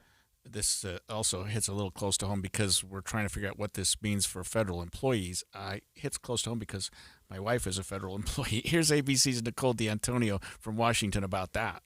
A shutdown would mean millions of federal employees, including members of the military, TSA officers, and ICE agents would work without pay until the government reopens. And the White House raising the stakes even further, directing agencies to consider mass firings of federal workers from programs that are, quote, not consistent with the president's priorities. So they have and I shouldn't be quoted exactly, but they have federal employees who they say are essential employees, which means they have to still go to work. They just don't get paid. And historically, Morgan, when that's happened, the federal employees have been paid later on, but there's no guarantee to any of that. So some employees may be furloughed, some may be laid off, some may be terminated, it sounds like, but other employees again, hitting close to home, will be continued to work and just won't get paid during that time. Yeah, and this is coming at an interesting time when with the Doge office, and we've already seen many layoffs in federal government. So this comes at an interesting time when a lot of these offices have recently made adjustments, seen major changes, and they now, it's not like we don't, as you said, don't consider this happening every quarter or every year, but we had a major shutdown that greatly impacted our state in 2018-19, I believe it was. And I was just looking at some of the data. We had about 10,000 workers who were furloughed, according to the Gardner Institute. The state was spending $66,000 a day to keep our parks open and working with nonprofits, and then later the federal government to get reimbursed for that. But it can really impact things. And we would assume that with the Republicans in the majority and Republicans in the White House, that a shutdown would be blamed at the Republicans. But this time it's looking a little bit more like the Democrats may be the ones who will face the scrutiny if it in fact happens. I know. I actually thought about that right when you were introducing that. You were saying the Democrats may block this. And, every party's always trying to blame the other. They try to call it the Schumer shutdown or the Trump shutdown or the Obama shutdown. And it's sort of whoever comes up with the best messaging.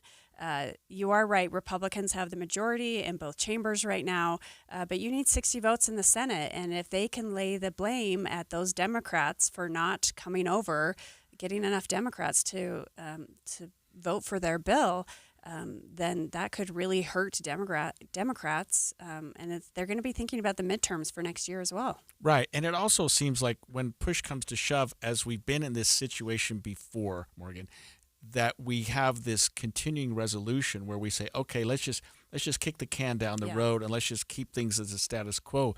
But even that isn't a sure thing this time. It isn't anymore. And because people or members of the House or the Senate will say, enough. In their mind's eye, they'll say enough is enough. Other people will say they're just trying to block things. But they may say, I really hate this bill. It's taking money away from things that I think are important, and somebody's got to make a stand. So if they can make that case compelling enough, they may not get blamed for the shutdown. But if they do vote, Senator Schumer, actually, I even heard Representative Malloy speaking about this recently, that he made a compromise. He voted with the Republicans to avoid a shutdown. And he took a lot of heat from his party. Last time, yes. Yeah. And he may not be in a position to do that again, although I assume when we talk about leaders from both parties meeting with the president that he's got to be among that group. Yeah. And so that leadership will be told, you've got to bring 7 or 8 of your members on board to get this number up to 60%. And he's going to be in an awkward position to go to his party and say, hey, we need to do this one more time. Yeah. Because it's like you say, I didn't appreciate the numbers, but 60 means you got to get some Democrats. You got to get 7. There's 53 Republicans in the Senate right now. And, we'll see who compromises. We'll see who blinks. Because eventually someone has to blink. The government can't be shut down indefinitely, in theory, I guess.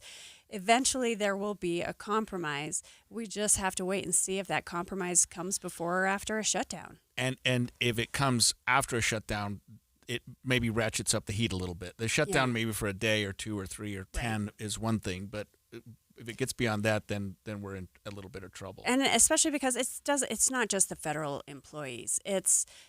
And I remember talking about this last time. It's the subway right outside Hill Air Force that gets hurt. That's a private business. That doesn't get reimbursed. It's the cafes outside Zion. It's the hotels outside Arches, right? There's a lot of people who have no way to get reimbursed or get their money back after a long-term shutdown. Right. You shut down the national parks. That shuts down all the cities and businesses, or at least the bulk of those that are surrounding the parks. And the state can only do so much, standing up to the plate and saying, hey, we've got this. We'll send some people there. And the state of Utah has actually done a pretty good job. You mentioned that a minute ago, of filling in the blanks for some of these national parks, but you can only do so much. Yeah, and the state has to balance our budget. So you are right. We can only do so much. Well, when we come back after the break, we're going to talk to one of our leaders, Mike Kennedy, about the potential government shutdown and what needs to happen to avert it. Stay with us. We'll be right back. 11:30 at KSL News Radio. I'm Claire Scott. KSL's top story this hour. Officials in Michigan say the attack on a Church of Jesus Christ of Latter-day Saints meeting house was an act of targeted violence.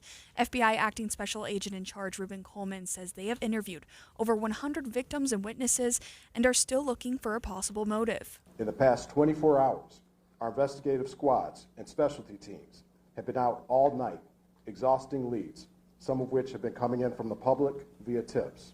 5 people are dead after yesterday's attack, including the shooter. 8 people are injured, and officials say everyone who was at the church has been accounted for. President Russell M. Nelson, the president of the Church of Jesus Christ of Latter-day Saints, has passed away at the age of 101.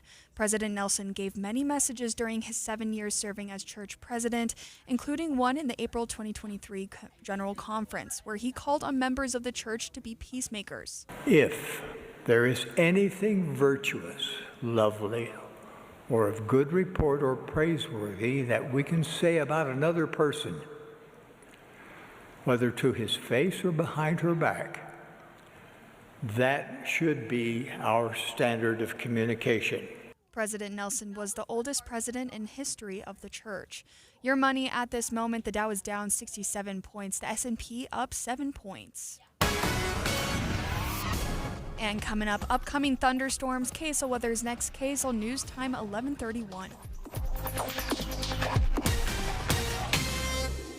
The sources where we get our news matters. When you listen to Utah's Morning News, we want you to feel the stories are important to you and trustworthy. This is Amanda Dixon. And I'm Andy Farnsworth. Join us weekday mornings on KSL News Radio. Cooler weather. What a relief. Unless you have old drafty windows. Soon the heat will escape through the cracks and your energy bill is going to go through the roof.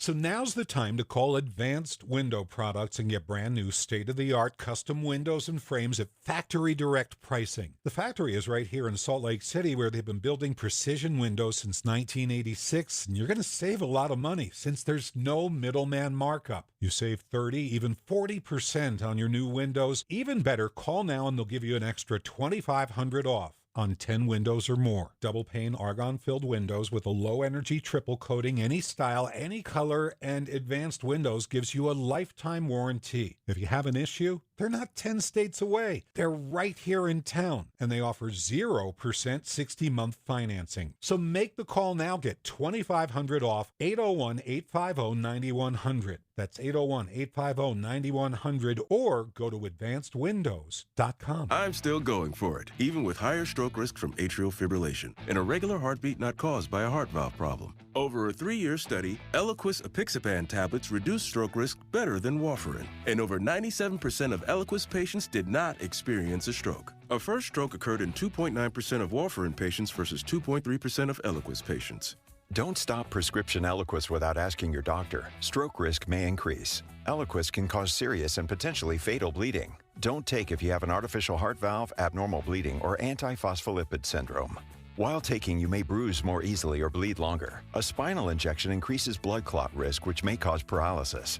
Get medical help right away for unexpected bleeding or bruising, or back pain, tingling, numbness, muscle weakness, or incontinence. Aspirin products, NSAIDs, SSRIs, SNRIs, and blood thinners increase bleeding risk. Tell your doctor about planned medical or dental procedures. Learn more at Eliquis.com or call 1-855-ELIQUIS. The power of we believes in you. It advocates for you. It completes your circle. It makes sure you have the strongest circle possible. And with Intermountain Health in yours, you'll always have the care you need to live the healthiest life possible. That's the power of we. Intermountain Health. You trust us for news and information in your car. Now trust us at home. KSL News Radio has you covered, keeping you informed on the latest breaking news, weather, traffic, sports, and more. Listen on your Amazon Echo or Google Home device. Just say, Alexa, open KSL News Radio. Or listen on the KSL News Radio Listen app. Text the word app to 57500. KSL News Radio. We have you covered. Emergency traffic and weather together, brought to you by Mountain America. Turn everyday spending into an extraordinary escape. Here's Ricky Meese. Extreme delays continue in Parley's Canyon westbound I-80, starting a mile or two after Mountaindale, all the way to the mouth of the canyon, in part due to where we had an earlier crash. However, a right lane is still closed, and it is expected to remain closed until 3 o'clock this afternoon for the final clearing of that crash. So drivers should plan for a lot of extra travel time to get through that stretch or an alternate route. Now, if you happen to be traveling northbound I-15 in Salt Lake County, traffic has been a little busy and slow in the South Salt Lake area, approaching and passing 33rd South. Utah Opera presents The Shining, based on Stephen King's thrilling novel. Jack Torrance's descent into madness comes to life on stage October 11th through 19th. Tickets start at $26 at utahopera.org/Red Rum. Ricky Meese in the KSL Traffic Center. A high of 81 today with mostly sunny skies tomorrow. Temperatures fall to the mid-70s and we could see scattered thunderstorms and rain. Right now 72 and mostly cloudy. I'm Claire Scott from the KSL Common Spirit Health Studios. Listen online at kslnewsradio.com. We're Utah's news, traffic, and weather station.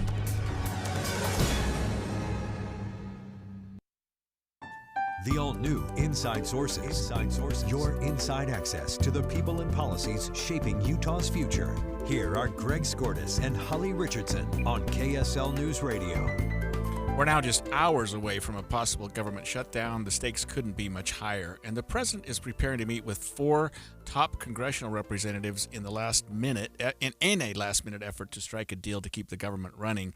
I'm joined this morning by Morgan Lyon-Cotty, Associate Director of the Hinckley Institute of Politics, University of Utah.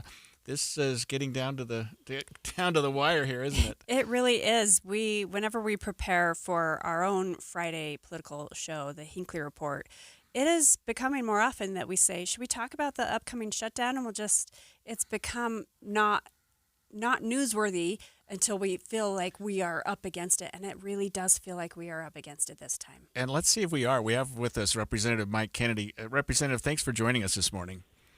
Good morning. Thanks for having me on. So Morgan said we're up against it. Are we? These self-induced problems are nonsense, and we in Utah recognize and understand that. This Schumer shutdown is looming. We passed 10 days ago out of the House a continuing resolution that's clean. There's no parts to it that any Democrat could oppose to. In fact, many of them have been around long enough to have voted for clean continuing resolutions and advocated for that when they were in the majority over and over again. So they need to, in the Senate, just pass this continuing resolution, giving us 7 more weeks to get to regular order budget, which I think if they shut the government down, it's a terrible idea, and Schumer's going to be responsible for that. Representative, what are some of those sticking points that are holding things up at the moment? What are the specific Democrats issues? want to increase. They're arguing to increase spending by $1.5 trillion with this. All we're saying is let's just keep the government funded where it's at while we work on regular order, where we can have all those policy fights in the appropriate place in appropriations committees where we actually discuss those debates. So they want to actually take away money from average Americans to fund illegal aliens, Medicaid benefits, which we think is nonsense as well. So there's just those sort of things that they're arguing in favor of, and it's not. I think the American people are going to hold the Democrats responsible for this irresponsible government shutdown. So, Representative Kennedy, you answered a question that we had in your first answer, which was what happened in the House. So the continuing resolution has passed the House, and now it's being held up in the Senate. Is that where we are? That's exactly right. 10 days ago. I mean, this is not just in the past 24 hours. 10 days ago, we passed a continuing resolution to actually keep the government funded, and it's just been sitting over there festering like a stink bomb on the 4th of July, just waiting to blow up. And as we all know, Washington doesn't seem to get around to anything until the very last minute because everybody's negotiating and bargaining. But $1.5 trillion more spending, this is not even reasonable. It's just not a serious request that Democrats are having as to the proposal that they're putting forward. So we're in favor of actually continuing a resolution to actually support the government continuing, and Democrats are having nothing to do with it. So this would be the Schumer shutdown. Did the Democrats support? Did you need and receive Democratic support in the House? We did, actually. It was a bipartisan continuing resolution. So if hopefully we will not be getting to the shutdown, but if we do, there has been some comments and discussion that we wouldn't just see the furloughing of some workers, but that their jobs may actually be terminated. Can you shed any light on that for us? Yeah, Russell Vogt on the OMB, the Office of Management and Budget, has proposed that as a component of this, and that's another thing that Democrats would be responsible for, is not just the furloughing or temporary time off for some of these government workers. It's actually, these people will be fired, and the OMB is under orders right now to find for all the departments individuals that are not necessary to the function of the federal government, and those people may lose their jobs, and the Democrats will be responsible for that as well. Representative Kennedy, can you tell us who we expect to be meeting with the president between now and the shutdown, or maybe even as the shutdown occurs from both sides? Today, the Senate leadership, including Senator Thune and Senator Schumer, as well as Speaker Johnson and the Majority Leader, Steve Scalise, we talked with them. It's been about 2 hours ago that we had a Republican conference call where it was very clear all leadership are coming, Hakeem Jeffries and his team as well.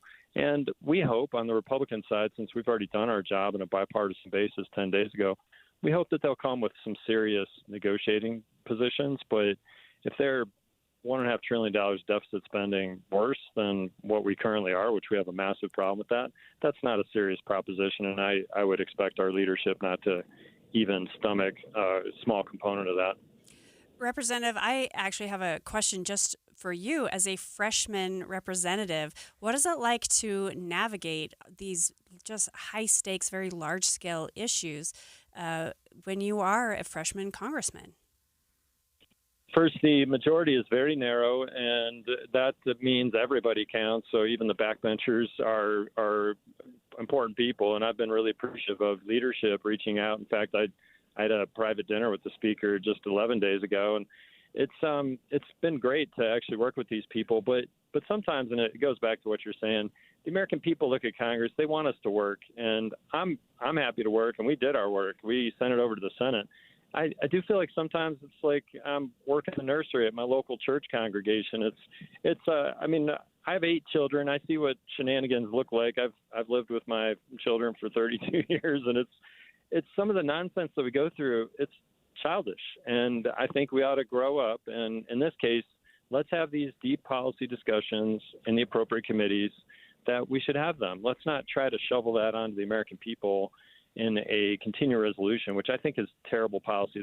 The other thing I'll say on this is we are doing our job on the House side of things. We have passed out of the Appropriations Committee 12 of the 12 appropriations budgets for regular order budget.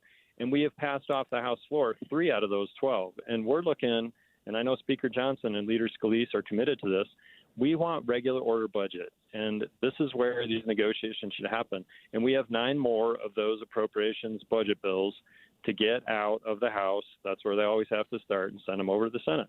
And so we're 3 out of 12. We're already well on our way. We want 7 more weeks, and that time expires tomorrow night at midnight for us to be able to continue regular budget efforts. And the Senate Democrats are holding the American people hostage. It is not functioning. And my last thing I'll say is there is a bill out there proposed in the House that if we run into these sort of issues in the future, it will just automatically default to continued spending at our current levels, so we don't have to have this constant threat, nonsensical threat of government shutdowns, which I think is great policy. I wish we could just actually get real budgets in order, but in the meantime, these self-induced, terrible discussions that revolve around government shutdowns, we need to take the weapons out of the hands of both sides of the aisle. Let's just get the government shutdown off the table. I'm sure as a former member of the Utah State Legislature where you had to balance a budget, it's especially infuriating. Exactly. And American people have to balance their budgets as well. It's about time Congress gets around to the same process. And this idea that we're $37 trillion in debt and we can't even propose a real budget for the people. So I know my constituents, they see this and they just think this is ridiculous. I do as well. But we are subject at this point to Senator Schumer and his Democrats. The House has done its job. We sent 11 days ago, we sent our continuing resolution over to the Senate, and we're just waiting for them to do something about it. Thank you, Representative. That was Representative Mike Kennedy, our freshman representative, who doesn't mind speaking his mind. But he didn't when he was local, too, and that's what we like about him. Americans are on the edge, and recent polling from the Deseret News and the Hinckley Institute of Politics reveals a growing fear of rising political violence. What's driving the concern, and how could we get to civility? We'll discuss that next. So my mother is thinking of switching from Verizon to Pure Talk, but she's worried the deal sounds too good to be true. Michael, she said, how can those Pure Talk people offer me the same basic service as Verizon for so much less money? I said, Ma, go ask Google how much Verizon spends on advertising and promotions. A few seconds later, my mother said, oh my goodness, $12 billion a year? That must be a typo. I'll tell you what I told my mom. It's not a typo. Verizon spends $12 billion a year on advertising and promotions, and their customers are paying for it. Well, Pure Talk doesn't spend that kind of money on commercials. Trust me, I would know. That's why they can offer you and my mother unlimited talk, text, and plenty of data on a crazy fast 5G network for just $25 a month. And if you're a business owner, you could really save a fortune. Dial pound 250, say the words Mike Rowe, and you'll get an additional 50% off your first month. That's pound 250 Mike Rowe. Pure Talk. Everything you need and nothing you don't. Hey, this is Maria Chaleos, and I am here with Blair. He's also a client of Salt Lake City Fat Loss. Thanks for coming in. Pleasure to be here. So great to see you. So how much weight have you lost? I've lost an amazing 52 pounds in just 60 days. That's incredible. How do you feel? Oh, I feel great. I have more energy, and the GERD and acid reflux is gone. Talk about the scale for a minute. Were you surprised at how quickly the number went down? It was astonishing to me as I'd get on the scale, even in the very beginning when I saw, 2-3 pounds drop off. But I ended up looking forward to getting on the scale to see how much I'd lost in the last day. Tell me about the biggest benefits you've seen from Salt Lake City Fat Loss. I have much more confidence in myself, lots more energy, much more adventurous walks with my dogs. Thanks so much for sharing another great success story with Salt Lake City Fat Loss. Learn the secret of losing up to 1 pound of unhealthy fat per day online at slcfatloss.com. slcfatloss.com. Results may vary. KSL offers the best daily newsletter in the state. It's the 3 things you need to know. Every weekday, we deliver quality and relevant content to your inbox. No ads, no spam, just the 3 things you need to know to be informed about the world around you. Subscribe today. Visit KSLNewsRadio.com or text the word inbox to 57500. That's inbox to 57500. Be advised, this is your opportunity to save up to 40 to 80% on a hot tub or swim spa this weekend only, Friday through Sunday, Mountain America Expo Center, Sandy. Be advised, this is your opportunity to save up to 40 to 80% on a hot tub or swim spa this weekend only, Friday through Sunday, Mountain America Expo Center, Sandy. 18-month interest-free financing. Our factories have demanded we sell 1,000 hot tubs and swim spas this weekend. Mountain America Expo Center, Sandy. Huge factory incentives, factory rebates, this weekend only. Mountain America Expo Center, Sandy. We can remove your old hot tub. Free delivery of your new hot tub. Hot tub starting at $2,999. Mountain America Expo Center, Sandy. Free delivery of your new hot tub. Just relax and enjoy. Mountain America Expo Center, Sandy. Friday, 2 p.m. to 8 p.m. Saturday, 10 a.m. to 8 p.m. Sunday, 10 a.m. to 6 p.m. Free admission, free parking, free delivery. Mountain America Expo Center, Sandy. Call 833-SPA-SALE or visit hottubandSwimSpaSale.com. Emergency traffic brought to you by Mountain America. Turn everyday spending into an extraordinary escape. Parley's Canyon still jammed up, and it's expected to be that way for the next few hours. It's due to an earlier crash on westbound I-80 near the mouth of the canyon. Right now, a right lane is still blocked to traffic, and it's going to remain blocked until 3 o'clock this afternoon for the final cleanup and clearing of that crash. Drivers should plan a lot of extra travel time if you're coming from Park City or Summit County into the valley. Wasatch Front businesses and property managers, GoPave Utah provides all asphalt repairs for your parking. For patching and paving along the Wasatch Front, contact GoPave Utah. GoPaveUtah.com. Ricky Meese in the KSL Traffic Center. This is Derek Miller speaking on business. Since its debut in 2017, Ghost Boards has been catching the attention of people all over the world with their unique, clear design skateboards that blend style, performance, and innovation seamlessly. CEO and owner Russ Warner joins us with more. Ghost Board started with one simple idea: make a board so cool it turns heads before it even moves. We build clear acrylic longboards that ride like a dream and look like nothing else on the street. Think of them as part skateboard, part rolling art. What began in my garage has become a fast-growing brand with riders all over the world, from Japan to Australia. From LED wheels to custom graphics, we're all about creating gear that stands out and gets people talking. Whether you're a beginner, a collector, or just want something different, we've got a board for you. But Ghost Boards isn't just about the ride, it's about expression, community, and fun. We're proud to build our boards right here in Utah, no tariffs, and we've got big dreams of lighting up every sidewalk, boardwalk, and skate park across the globe. So hop on a Ghost Board, roll different, and ride the vibe. Businesses like Ghost Boards embody Utah's spirit of innovation, creativity, and determination.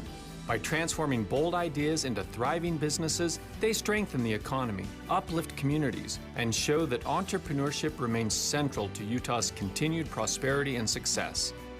I'm Derek Miller with the Salt Lake Chamber, speaking on business. Any Hour Services free furnace sale is going on right now. If you haven't scheduled your free estimate yet, what are you waiting for? Call Any Hour Services today or schedule online at anyhourservices.com. Inside Sources. Inside Sources. New polling from the Deseret News and the Hinckley Institute of Politics is highlighting a growing fear around rising political violence. And I am happy to have as my co-host today Morgan Lyon-Cotty, Associate Director of the Hinckley Institute of Politics at the University of Utah, to talk about the poll. This was some interesting results. It really was, and we were able to get this poll out into the field the weekend after Charlie Kirk was killed, and so we really got some of those raw reactions from people. We polled on some of these similar questions a few years ago, and so we already knew Utahns were very concerned about political violence, and we just see that remains. 85% of 90% of Utahns are concerned about the political violence in our country, and that is across party. Is that a number that's up, though, from when it jumped 5 points, which that is almost margin of error. Yeah. But also the weekend after a political assassination, you would expect it. So this was something that was in the works, notwithstanding the assassination. It wasn't in the works. We were able just to quickly write a poll and put it into the field. Wow. Yeah. So, talk to us about some of the nuances and some of the specifics of it. So that deals with people who are concerned about political violence. I thought it was a national poll. It was local and national. So there were also, we do it with Deseret News and Morning Consult, and so there were national numbers as well. Utah actually interestingly matched the nation on a lot of the numbers, just a couple points different. Knowing we're a Republican state, sometimes when you're polling on things, we know we're going to be different. But on these issues, these levels of concern, we really matched. One of the things I thought was really interesting was that we see 90% of people really concerned with political violence, but when we asked if people feel safe attending political events, we still do see a majority of people saying, I don't feel safe, not very or not at all safe, about 62%. And we don't want the number to be that high, obviously. We want people to feel good about going out in the public and engaging. But that's 30-point difference between the 90% worried about political violence. So there is at least that window of, even though we're really concerned, people are still saying but I'm not going to let it stop me. I still want to engage. I still want to get out there. So 90% concerned about political violence, Yeah. 60% say they wouldn't attend. We need Yeah. 30% are willing, recognize the violence, but are willing to participate. Yeah, we're or doing something some like squishy backwards roundabout thinking here, because we still have 40% of people saying, we want more than 40% people saying, I want to show up, I feel safe, I'll be there, right? But the fact that we still have that gap means that gives me a little hope that people are still wanting to get out there. Talk to us, Morgan, about where people find blame for this, whether it's Republicans or Democrats, whether it's left or right, or if there's something else that's causing this problem. So we asked This this perception, question. I Yeah, should we say. asked the question in a couple of ways. We asked the party question, but I want to start with the person or the thing question, because we also asked whether people thought it was politicians, media, social media, or activist groups, and people put most of the blame on politicians for this current climate of political violence. And then below that, sort of equal blame was media, social media, and activist groups. And I thought that was really interesting, and it brought to mind something that I've been thinking about lately. I co-teach a campaign management class at the University of Utah, and we teach our students the purpose of every campaign is to win. You obviously have your messaging, you have, your idealistic things that you talk about, but at the end of the day, you want to win so you can enact the policies that you believe in. And now we have the perpetual campaign. We're just always campaigning for the next midterm, the next election, the next issue. And even if we have the people at the very top, the governor, the president, trying to call for unity, to call for dignity, for civility, they are surrounded by people who are in the endless campaign, who know, but fear works, but divisiveness gets people excited to turn out to the polls. And so I think that's what a lot of people are hearing from the politicians, and they're saying, I think that this might be the part of the reason we're all so mad at each other and we're living in this situation. Yeah, I understand. I guess I'm not pushing back. I've just run for political office as a Democrat. Yeah. Where the goal I know. maybe I actually maybe had that thought when I was wasn't saying those to words at win, you. So I mean, I know that's a horrible thing to say, but to win eventually. No, I understand. And to win ideas, to win your ideas, to win your concepts, to win your message if you can, even if you're not going to win the election. But I would say that the Republicans I ran against were in it to win it. And you certainly don't want to lose to a Democrat in a statewide race in Utah, because then you're doing something very wrong.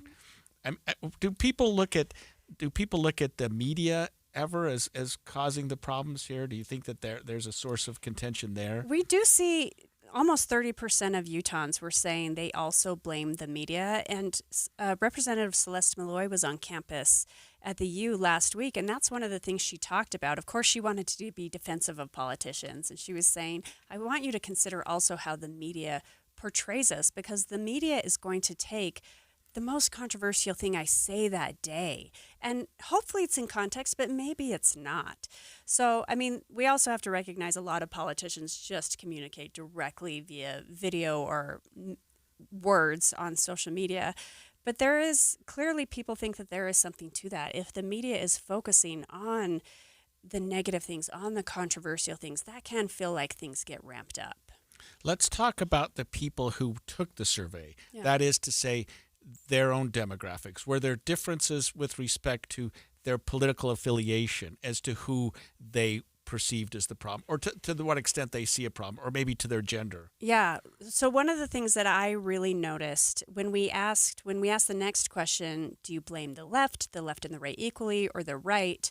We saw that Republicans were most likely to blame the left, Democrats were most likely to blame the right, and independents were most likely to blame the left and the right equally. So to me, that means that's a good thing. It's easy to point the finger, right? It's easy to say it's the other side. The other side is worse than us, when really we are at a point where we need to be looking internally. We like to say when things like this happen, this doesn't represent us. This isn't who we are.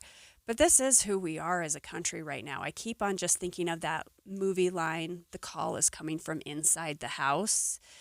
This is this era of political violence is what we're living in. It is Americans who are the perpetrators. We have to figure out how we are contributing to it and how we can get ourselves out of it. And what level? I mean, we started the show today. We talked about this. It's our third or fourth segment. The shooting or the killing at this church. I mean, is there some notion right now that we're in a hopeless state? I mean, that people are just feeling like that the situation has gotten so bad that we've lost control and we don't have leadership to handle that? I know that's a difficult question. I certainly hope not. We've been in, I think we always have to remember, this country recovered from a civil war. We recovered from the 60s and 70s where we saw multiple acts of political violence, high-level assassinations. We found a path through before. We've got to figure out how to find a path through now. Yeah, my wife reminded me where we were in the early 60s, and the contention we have today is very similar to that. But you're right. If there's any sort of light at the end of the tunnel, it's that we did pull through that. Well, we're going to turn the time over now to Midday with Maria Chaleos. She's following the latest developments out of Michigan, where police say a gunman opened fire at a Church of Jesus Christ of Latter-day Saints meeting house yesterday and lit the building on fire. Stay right here on KSL News Radio. KSL FM Midvale. KSL Salt Lake City. From the KSL Common Spirit Health Studios, this is KSL